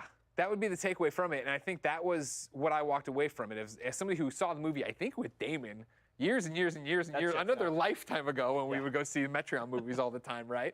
Like, it's not a series that I've looked back at and been like, oh man, I can't wait for more sequels, but watching the gameplay of it here, right? Going through the open world, seeing them already start to mix that up and how beautiful it looks, I'm excited to see what they do with the franchise. It looks very pretty. Yeah. I am not being paid to be here today. It's going to be difficult for me to muster enthusiasm for the Avatar game. So beyond Far Cry, what got you?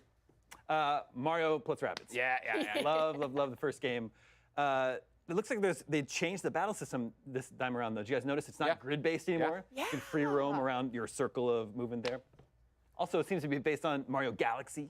Yeah, you got the shines in there. You got Rosalina in there too, and I love the Rosalina Rabbit. We're just like, I gotta get out there. A powerful vibe. I'm not gonna go do this. And I'm like, oh, cool. That's me, getting up every single morning. I'm like, I can relate to this. Let's get into this game. But it looks so cool. Yeah, I love it when you can see Mario just duff someone out straight up. Yeah. I was saying earlier, it's like when Mario gets violent, I'm like, oh dang, He's angy now. He came out of that ship fully strapped, dual-wielding pistols. Yeah. He is not messing around. Relax, my guy. And I think, as we watch it right now, this is one of the things I think Ubisoft did well. We've talked about this coming in, that, they have an hour-long presentation here. And again, it is off the back of a pandemic year and still being in a pandemic. So it wasn't, hey, here's 24 games. It was, hey, here are games and here are good looks at them, longer looks at them. Michael, did that work for you? Because obviously I know in the beginning you get into these situations of you're watching something like Rainbow Six Extraction, you're watching something like Riders Republic, and if that's not your kind of game, obviously you're like, okay, cool. But I thought they did a good job, especially with Rabbids, of here's a trailer, here's us talking about it, and here's the gameplay for it. I think that's important because it shows that they're very serious about this game that they're making. It's not just another game on a slate of a bunch of other ones. Yeah. So like going all in on Riders Republic. Shouts out to Blessing Adeoye Jr. I know you're hyped up for Riders Republic. Oh, actually, good point. I'm sorry. I was reacting to Riders Republic with Blessing on Kind of Funny. Oh, damn. And I brought up the fact that you told me that he needs to be better about doing his utensils. Whoa, hey! He said you have to be better about getting the styrofoam out of the house. So Yo! just putting it out there. Beef 3. Yo, when I got back home, we're beefing. Okay, just making sure you knew. Just making sure. Settle it on the mountain. It's a lot of tension. Oh, I'm shamed. Avi, I got about 30 seconds, but I want with pre-show. You saw a bunch of little games. What Oh were my the ones gosh, that stood I out had to you? write them down because they were so cute. So there was Bravery Network Online that looked really cute. It had like Scott Pilgrim-ish art style, and it's like a strategic turn-based game that looked cool. Cannot pronounce it. Dorfromantic, which is like Nailed it. world You crushed building, it. You calm. crushed it. It was super cute, but there were a lot of like these cute indie games and smaller games that were coming out. Brawlhalla had, I think, TMNT joining them. So all of these updates and stuff that are coming, I'm like, ooh, okay. Yep, I'm gonna check this stuff out. Yeah, we even ran out of time to talk about Assassin's Creed Valhalla having more stuff and promising a second year of support, which is not something they usually do. But very, very cool. There's so much to talk about here at E3. But fans were, of course, disappointed last October when the news came out they were going to delay Far Cry 6. With the first look at gameplay a couple weeks ago, reigniting the fans' flames for this franchise, the developers joined forces with our partners over at Reddit for a Q&A style AMA.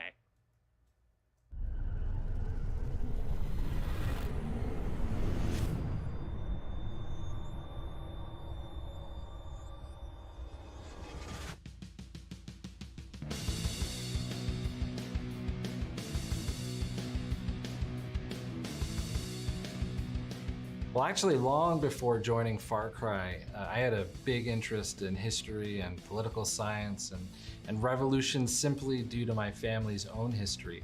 So when it came to actually working on a Far Cry, right from the beginning, I was fascinated, and the team was really fascinated by the idea of what does it take for someone to take up arms against this overwhelming force, this overwhelming regime.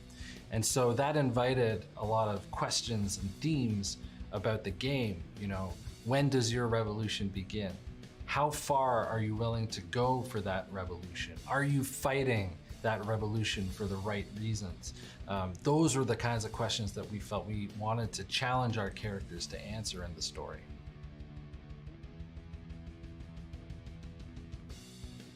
Finally, I get to answer the question, what is the ending of Far Cry 6? Well, it's really simple.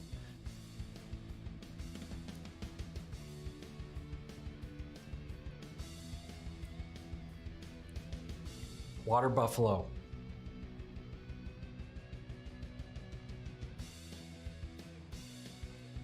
I think it's super difficult to boil that down to one thing. I think first and foremost, being able to work with such an amazing, dedicated, talented, creative, diverse team on this project has been unbelievable. And also watching everyone's voice sort of represented in the DNA of our game has been really exciting to see. I think, there's sort of a highlight reel that goes off in my mind over the course of production. Everything from debating the tiniest script detail in our writers' rooms to trying the Exterminador Supremo backpack for the first time, a controller in hand, to our last day of performance capture with our amazing cast and crew. And also just all the amazing moments with our collaborators, our experts, our consultants who joined us to make this epic, meaningful story that had something to say. I have so much to be thankful for. There's way more favorite moments in the course of this project, but that's just a few of them.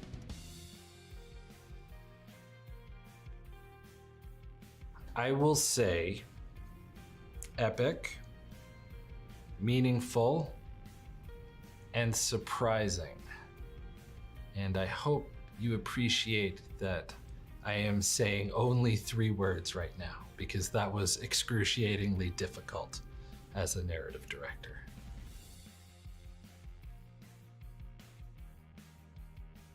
We really tried to approach this with the idea that every Far Cry sort of has its own story and its own world. There's usually some loose connections between the games, but for us, we really wanted to look at the story of Yara, and the revolution between Danny and Liberton on one side versus Anton and his regime on the other.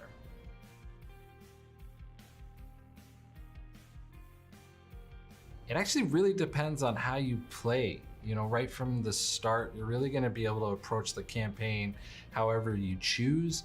It was really important for us for you to have that freedom, so you're going to be able to navigate your own path at your own pace and hit missions, checkpoints, F&D bases, and a lot more.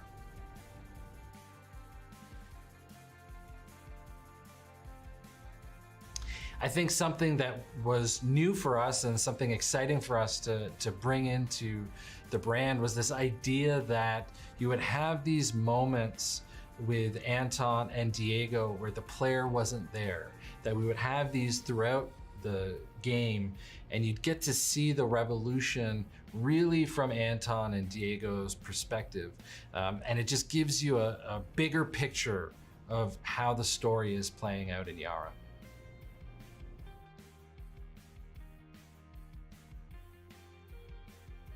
There's a lot to unpack there.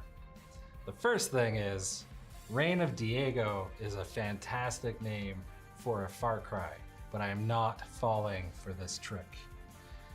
However, the previous question is super interesting, which is, how did we land on this notion of family in Far Cry 6? I think what was really interesting for us to explore was this notion that how can a dictator commit such horrible human rights abuses against their own country while simultaneously talk about how great a father they are? That was something we really wanted to mine. And also with the notion that, over 50 years, the Castillos have had some hand in Yara's politics and his future. And I think this notion of inheritance came up, and the idea that, Anton really believes that Yara is his and is for Diego to own, that the Castillos are the keys to quote unquote rebuild paradise. That was really fascinating for us. Thanks for joining me today and for allowing me this opportunity to answer some of your questions. Far Cry 6 launches on October 7th. I can't wait for you to dive into Yara. You, Ubisoft, and Reddit there for that AMA, but now it's my time. I'm turning the tables on you, all right? So everybody, the question is going to be, what do you want from Far Cry 6? What's the one thing you want from Far Cry 6? Didn't you see the ending? That's all I care about. Chorizo, right? And I gotta look at him. I think he's like a pre-order. Oh yeah, Are there, man? Special outfits for him, I think. Yeah, special outfits. Yeah. Chorizo's in a wheelchair. I know. He's a doggy on wheels. That's all I care about in Far Cry 6. Okay, cool. Wiener dog on wheels. Put it up there. Damon. That was a joke, but actually the real ending probably is you just get to chill out with chorizo. And like in the story, well, all right, just a quick reminder. You can retire and just relax with chorizo. Yeah, I think that's a fake out because a lot of Far Cry games. Digital Devolver is not part of E3. You gotta watch the Game Awards for this. Oh, serious? Awards channel. Yeah. Oh, good that you say that. Because it's starting in a few minutes. Oh wow, he was working the. He was. Okay, let me say sorry. He's a double agent. A big heel turn. Game Awards, you say? Yeah, Game Awards channel. There we go. Oh yeah, I see. The Xbox and so Jeff is talking now, eh? From 10 to 11:30. Yeah, that's right. And then we're gonna watch the Square Enix showcase. and there's a Back for Blood showcase as well. So watch those together, and then It's weird the way that they do this that way. And Tuesday, hopefully come back for a Nintendo, and that's going to be sort of our initial stuff here. Digital Devolver chose to go with Summer Game Fest and not with E3, and Gearbox decided to go with E3. So yeah, what can you tell, man? There's competition now. It's not all just E3 anymore. One thing I will say is that I'm really proud of Prime Gaming. You probably have a list with all the dates and timeline for all the shows, but not all the shows on your timeline are probably E3 timeline. No, exactly. There's some of them are sorry on Game Fest. It makes it a little complicated, I know. With it, and they really backed my vision. Sort of doing something that was built for the audience, but they really backed it and helped finance. Wow, this trailer looks good, man. Publishers to be a part of it or anything. It was really like they subsidized it so we could have a ton of indie games. The Rabbids trailer? Which was awesome. It was just a chance for indies to sort of be featured editorially, which I think is really, really important. So I'm going to show you a quick little 30-second thing on Prime Gaming, and then we'll come back and watch Devolver.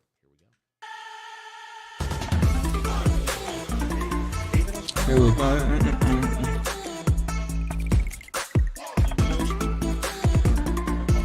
They upload, Nintendo uploaded a video. Oh, that's probably the same video, right? Yeah.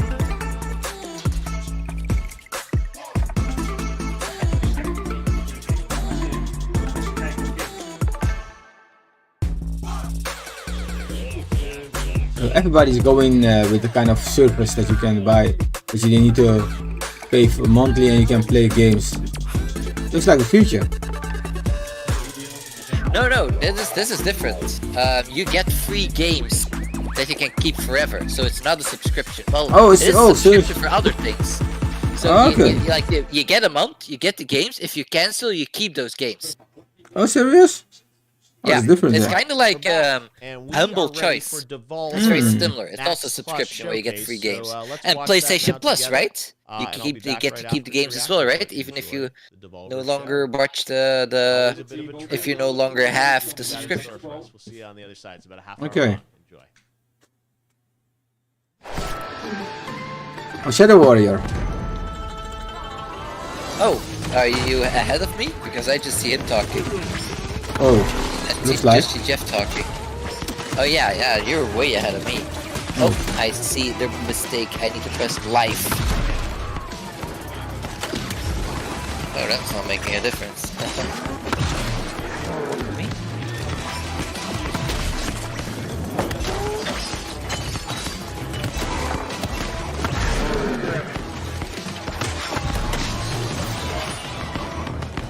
Well, it does look badass, that's for sure. Yeah. Wow.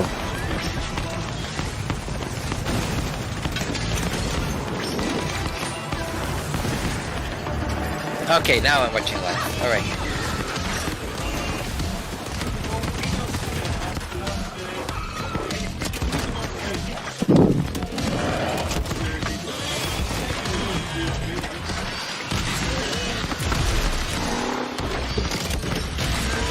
Great start. Crazy start. I mean, it looks good. It looks good, yeah. I mean, it's not my thing. It kind of looks like Rage from Bethesda. Yeah, exactly.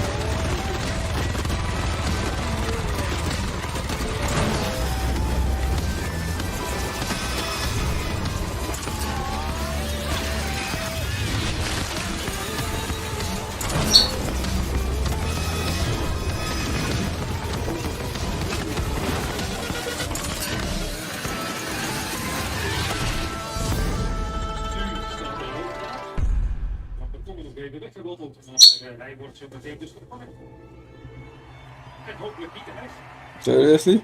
This is our first year of bringing you the very best of what video games have to offer. Lots of changes at Devolver since the last time we were here. Old, outdated, irrelevant. They like to do crazy things. I've got something better. Yeah, it's a whole story. You should watch it all because it's really a story that just keeps going. Today is only the beginning. The future of video games and the future's future. We're gonna be one bad motherfucker! I don't give a flipping freak about stupid live video game events. Hello! I need you to help me stop the future's future. They always mock like other companies or other presentations. And they had some good cameos last time. That was fun. Like Jeff Keighley showed up, and then Phil Spencer showed up as well. That was pretty fun. The future. Yeah, very fun. So then, you know, we kind of wrap it up after that. I'm thinking it's like a 4-5 year deal. Huh? I mean, huh? Right? I think it's shit garbage. Fucking shit garbage. I mean, it's a dumb idea that'll never work. And you're an asshole for thinking it up. Who thinks this shit up? It was me. I thought this shit. An asshole thinks this shit up. We're not doing a 4-year-long series of narrative videos about the futures, whatever the shit. Devolver Digital Cinematic Universe. You shut your fucking face. Now they're mocking themselves. It's supposed to be me, right? My face. Is that even legal? All Devolver Digital new hires release wholly any work likeness attribution and/or image rights upon execution of an employment contract, clear as day. Basically, we can do whatever we want with your likeness, even if it is some stupid deepfake video abomination or whatever. Enough of this. You, less talking, more typing. I don't like it. The internet would never buy it. We produce video games at Devolver Digital, and damn good ones, I'm told. Now, get the hell out of my conference room and take your dumb movie idea with you. Yeah, but listen, it's not just a dumb movie idea. It's a multi-layered narrative universe. You don't understand. This is art. This is painting with light. This is cinema. Yeah, they're mocking themselves. They're mocking everything they've done. Listen, slimes, it is a goddamn white-hot arms race out there. A hype-eats-hype, media-fueled intimidation game, a boss mode, knuckle-fuck nut kick. And we are falling way the mother-effing Emmer shit behind. Melissa, do the numbers. Yeah, so in the last... It's bad, people. Real type bad. We need a fresh perspective. Something wild, something stunning, something new but not too new, but new enough so that it seems new to those know-it-all know-nothings in the know, you know? Actually, ma'am, I think... No. Record scratch. What? Who are you and why are you making noises at me? Nina. Ma'am, Nina Struthers. I'm an adjunct under-executive on the marketing team. I'm gunning for synergy officer one day. Why are you pouring the coffee? Because we need coffee. Grab it, hackjaw. Nina, is it? Put the coffee down and talk at my face. Well, the thing of it is, a few of us were talking and... Monetization. As a service. See? What he said. That's gotta be the most ridiculous... Let's fucking do it.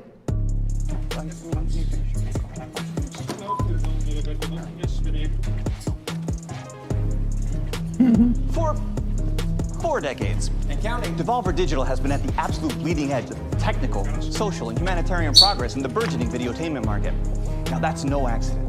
The global research and development teams at Devolver Digital Incorporated have worked tirelessly to deliver to you, the unwatched consumers, so many breakthroughs in the video game entertainosphere that it's arguable as to whether the countless problems we've successfully solved were ever actually problems in the first place. Devolver Earliest Access delivered games to the marketplace at the exact point of conception. A developer even thinks of an idea and that shit's already for sale. Boom!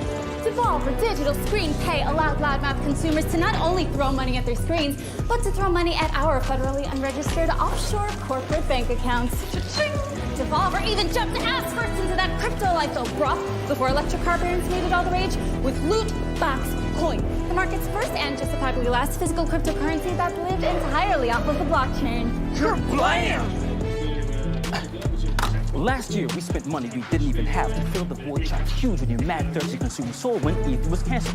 Devolver Land Expo straight up revolutionized the very concept of marketing as the industry's very first quadruple A playable video game trade show that you could download and play as a video game and video game play as a video game. Progress can't be stopped though, no. So this year, Devolver Digital is taking aim at the blisteringly lucrative subscription service video game market. Welcome to Devolver Max Pass Plus. As a service. Alright. Max Pass. Yeah, see, they're marking it as well. There's no service, by the way. They're just making a joke here. Welcome to the future. Games as a service. A razor-edged industry shuck jive that has served to convert what was, traditionally, a one-time purchase into a potentially lifelong chain ball commitment to reoccurring payments for video games that, well, let's be real deal about this, most of you don't even enjoy anymore.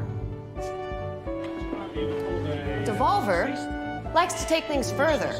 Dive the big dive, you know? Take the leap, push the envelope, toad the wet sprocket, go big or go home, and baby, we ain't got no home to go home to.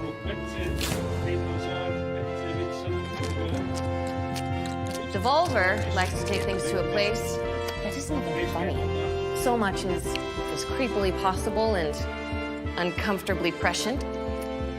That is why monetization as a service. Give me some.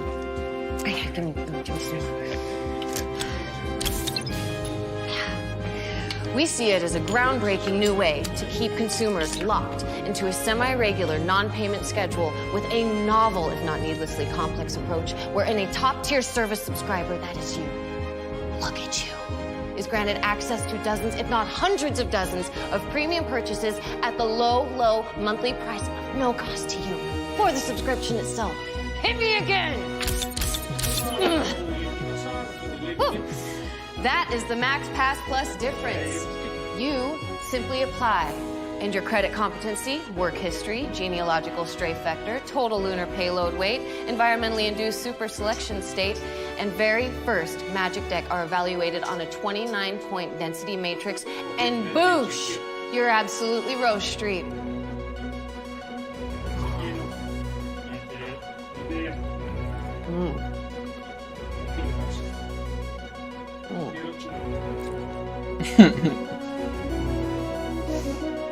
They're having fun, alright? Yeah. From there, you are granted direct access to purchase anything in our constantly growing collection of video games and video game-related junk for free.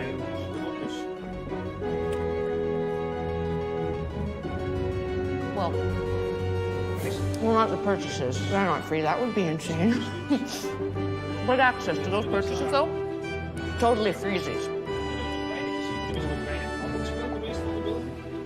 Let's check a look. So it's a Game Pass that's for free, but there are no games on it. You gotta buy it. Like you can look forward to, if you get approved, of course, with Devolver Max Pass Plus.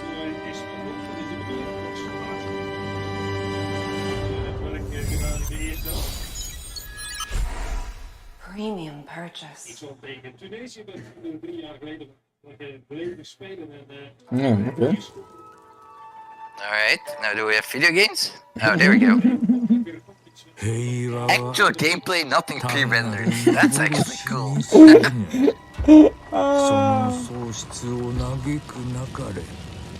That's the opposite of what everybody else says. Exactly. Oh man.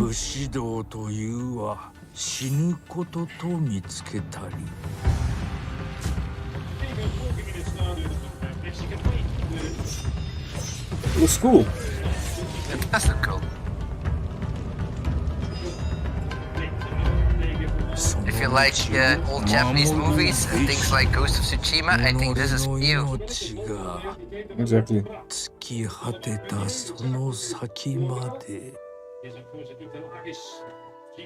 What? Direct to Yomi. Ah, cool.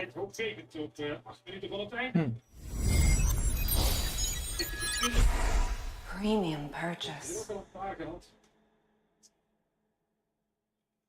Oh, they like that intro. Not a multiplayer experience. Asynchronous multiplayer experience. Oh, asynchronous, as in you play? Ah, I've seen this one. They showed this one yesterday. Okay. On the IGN showcase. That's kind of cool. It's asynchronous multiplayer, as in you play, and then your ghost or the history of what you did is recorded, so other players can use it in their runs. Okay. So you can see the traps and stuff where they failed.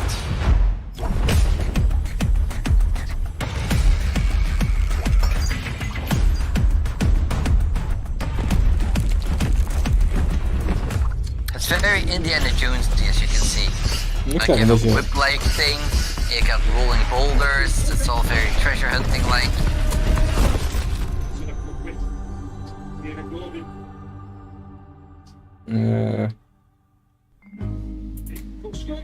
Fashionable.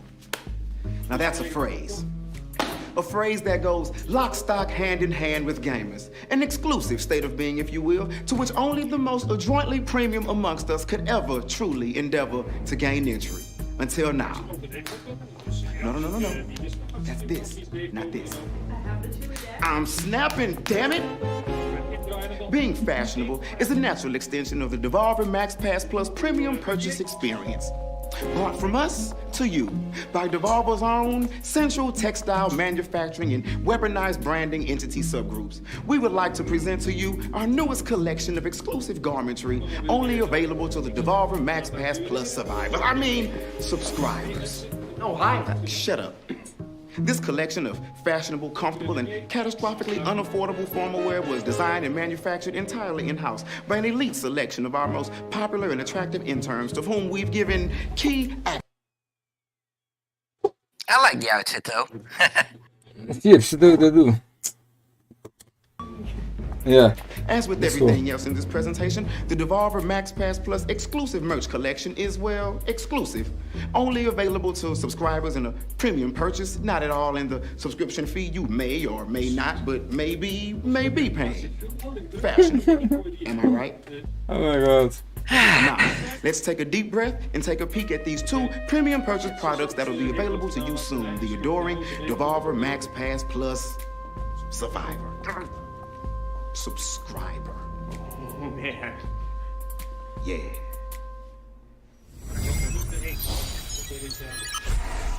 Premium purchase. They're gonna use that a lot, aren't they? Looks like. Shattered sky and boiling sea. Word our gift to thee.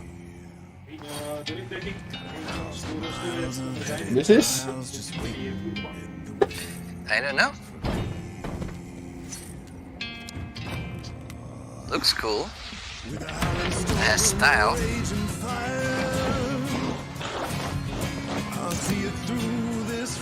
That's nice art style, yeah.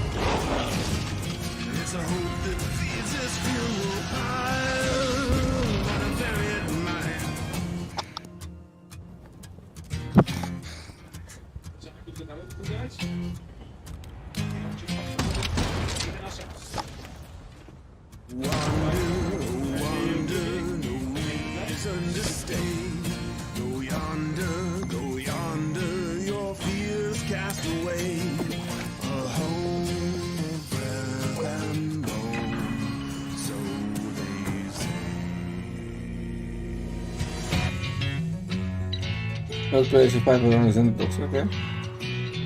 I like the artwork of the game. Yeah, it looks cool. Oh, it looks very much like Don't Starve. Very much like Don't Starve. Oh yeah, almost as if they yeah, reused the engine. I wouldn't be surprised because it really looks like it.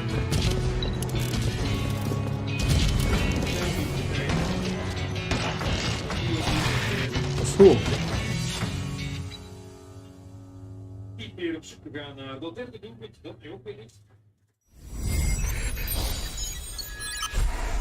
Wizard with a gun.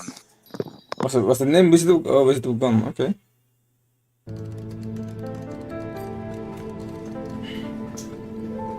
Oh, this game. Oh, you notice? Yeah. So I saw someone playing a demo, I think. Really? I've not seen it.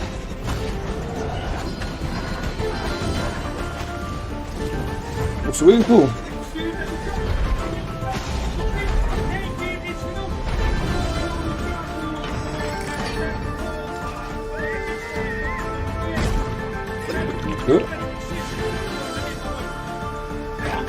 Oh yeah, now that you notice it, I noticed the frog right there. Yeah. Yeah, they showed this yesterday as well.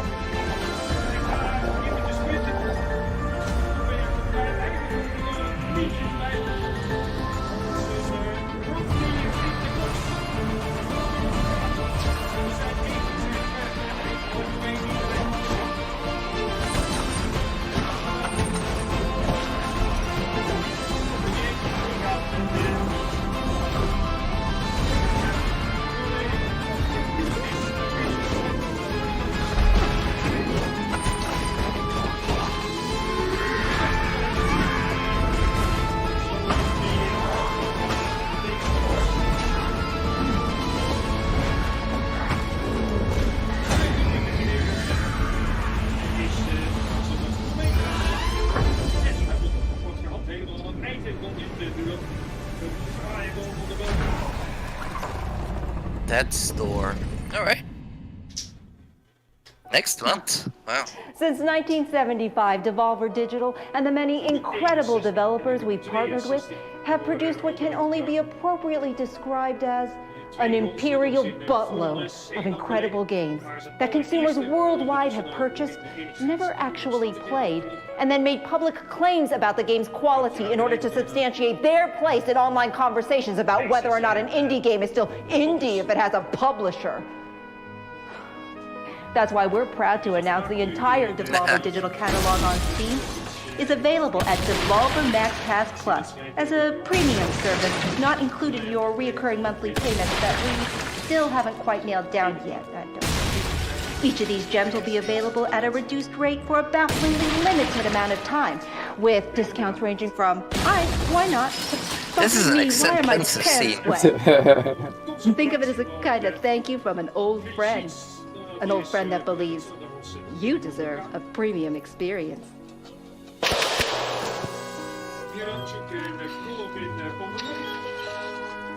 Visit DevolverMaxPassPlus.com for more information. Seriously? They really like to make a show out of this. So, they almost pushes this.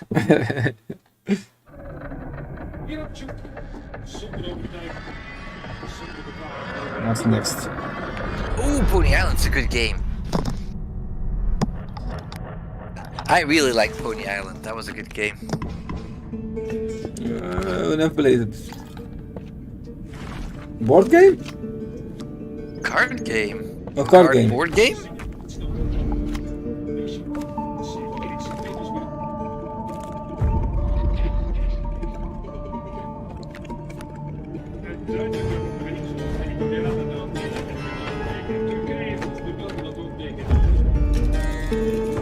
This is not just about that board and card game, it's about the player.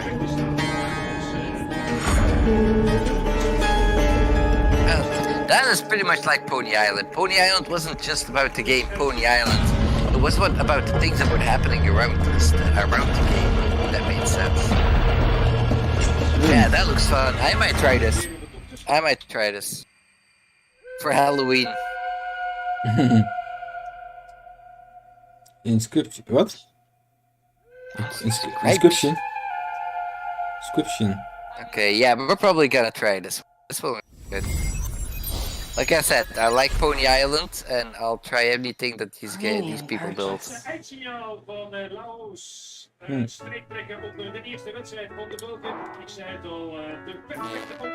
kid! Do you love video games? I'm a grown man. What are you doing in my bathroom? Do you love video games? Yes, I play them quite a bit. Do you want to pay for video games? Not at all, no. What if you could play a game for free, but then later we charge you for cool stuff and make you watch ads for minimal benefit to you, the consumer? Well, that doesn't sound great. Pick up your phone, it's tumble time. Ignore loved one. What? Reprioritize your life. Let it consume your very being.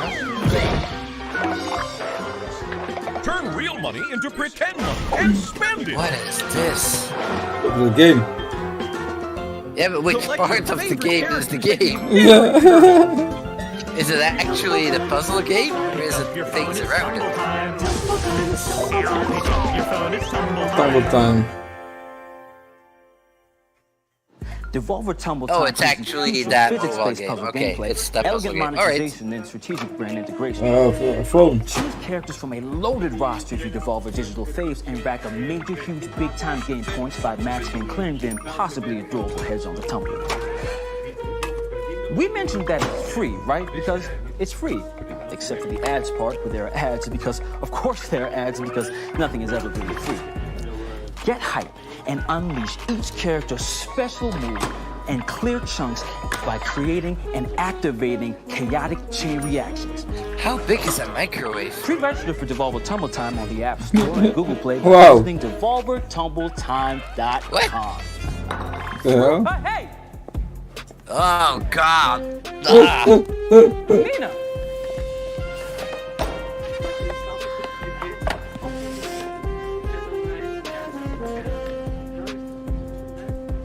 Oh, hey. Let's talk about subscriptions for a moment. So again? The subscription service is an instrument of monetization from days gone, when your grandparents wanted to try a new cheese each month and your uncle wanted to look at photos of naked ladies from the comfort of his own tool shed. A relic.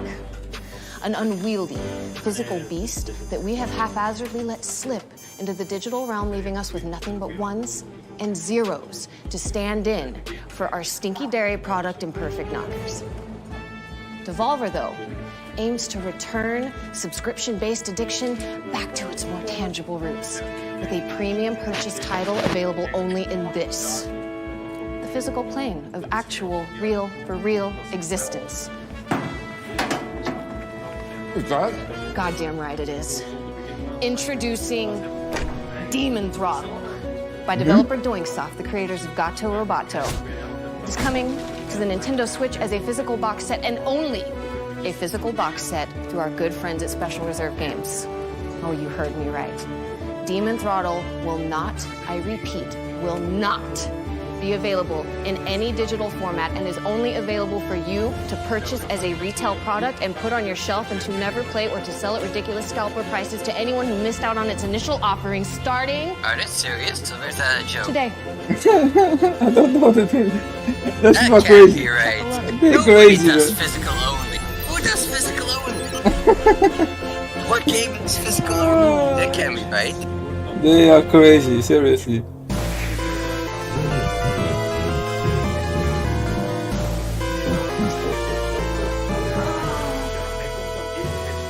That demon's just my way.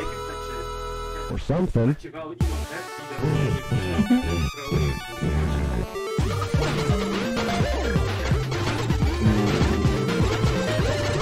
Wow, that looks like true NES game. Wow. Old school. You know how Shovel Knight looks like an 8-bit game? That doesn't look like Shovel Knight's not like an 8-bit game. It's too beautiful. This looks like a real 8-bit. This looks like a real 8-bit, right? Yeah, exactly. Old school. I mean, there's too much stuff on screen still, but the colors are way more like the originals. Huh? I mean... Huh? Right? I love it. It's good. Really good. Great work, Stilts. Well, it wasn't Who'd only... have thunk? Big moves by a guy from... Where are you from? Technically, I'm not supposed to be here. That's I'm great, buddy. filming. Okay, now bring it home. Hit me with the big move. What's the punch? There isn't one. He does not have... Videotapes. Nina! Tape. What she said. What's this now? Well, we put the entire thing on a tape and then sell it. Tape like this, right? Right here. Videotapes. The trick, though, is that there is one and only one, and we sell it to one buyer, only, just the one. Just the one? Just the one. Sell it. Okay, and since there's only We one, saw and the gun also coming for the Switch. and we broke the little tab on the inside so you can't. So I think you're ahead of me because I can't follow. Fuck with the No, I'm reading. non-fuck with the tape. right? NFT for short. It's gonna be a thing. Why are you now? Can we do this? Can this be done? Right? It's actually already We should gone? Okay, the one copy of this entire The last one, presentation yeah. on tape, the one in this player The right here, NES is looking available game? That was online. physical For the only first and for Switch. Devolver Yeah, Max that one, Pass yeah. Full Platinum Elite Gold That was Star exclusive Magnum for Double Switch, XL yeah. tier subscriber to go to DevolverMaxPassPlus.com and buy it. Okay, it is totally non-fuckwithable. It does no damage to the environment, to the energy grid, or the global technology supply chain, because it's just this old tape, right? That Caleb found in a box marked Nancy's Fancies, okay, in the back of an old filing cabinet in the birthing wing, and it's also a tape. Fucking brilliant. I wonder if the website actually exists. They probably. Zane, Nina, Margaret, Caleb. Check it out. Wonderful.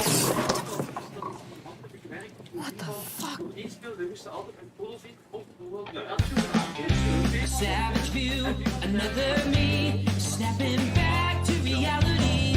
Another you, and now I'm free, so let's get Alright, that was it, I guess. Yeah. It was all a dream.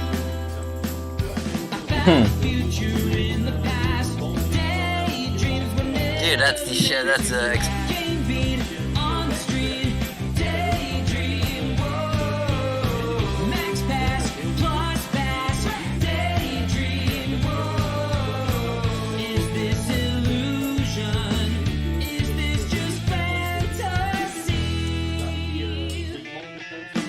It's a new frontier, the entertainosphere. So let's get up with the scissor cheese. My lunar payload weight. Alright, so what do you think? Just okay. I like the way they. Okay, I think. I like the way they did it. I do want to try it. You know, you can't make every game for me, right? I mean, I'm just happy that they created fun-looking games for plenty of people, right? Exactly. There's single player, there's multiplayer, there's different kinds of games. I really like what.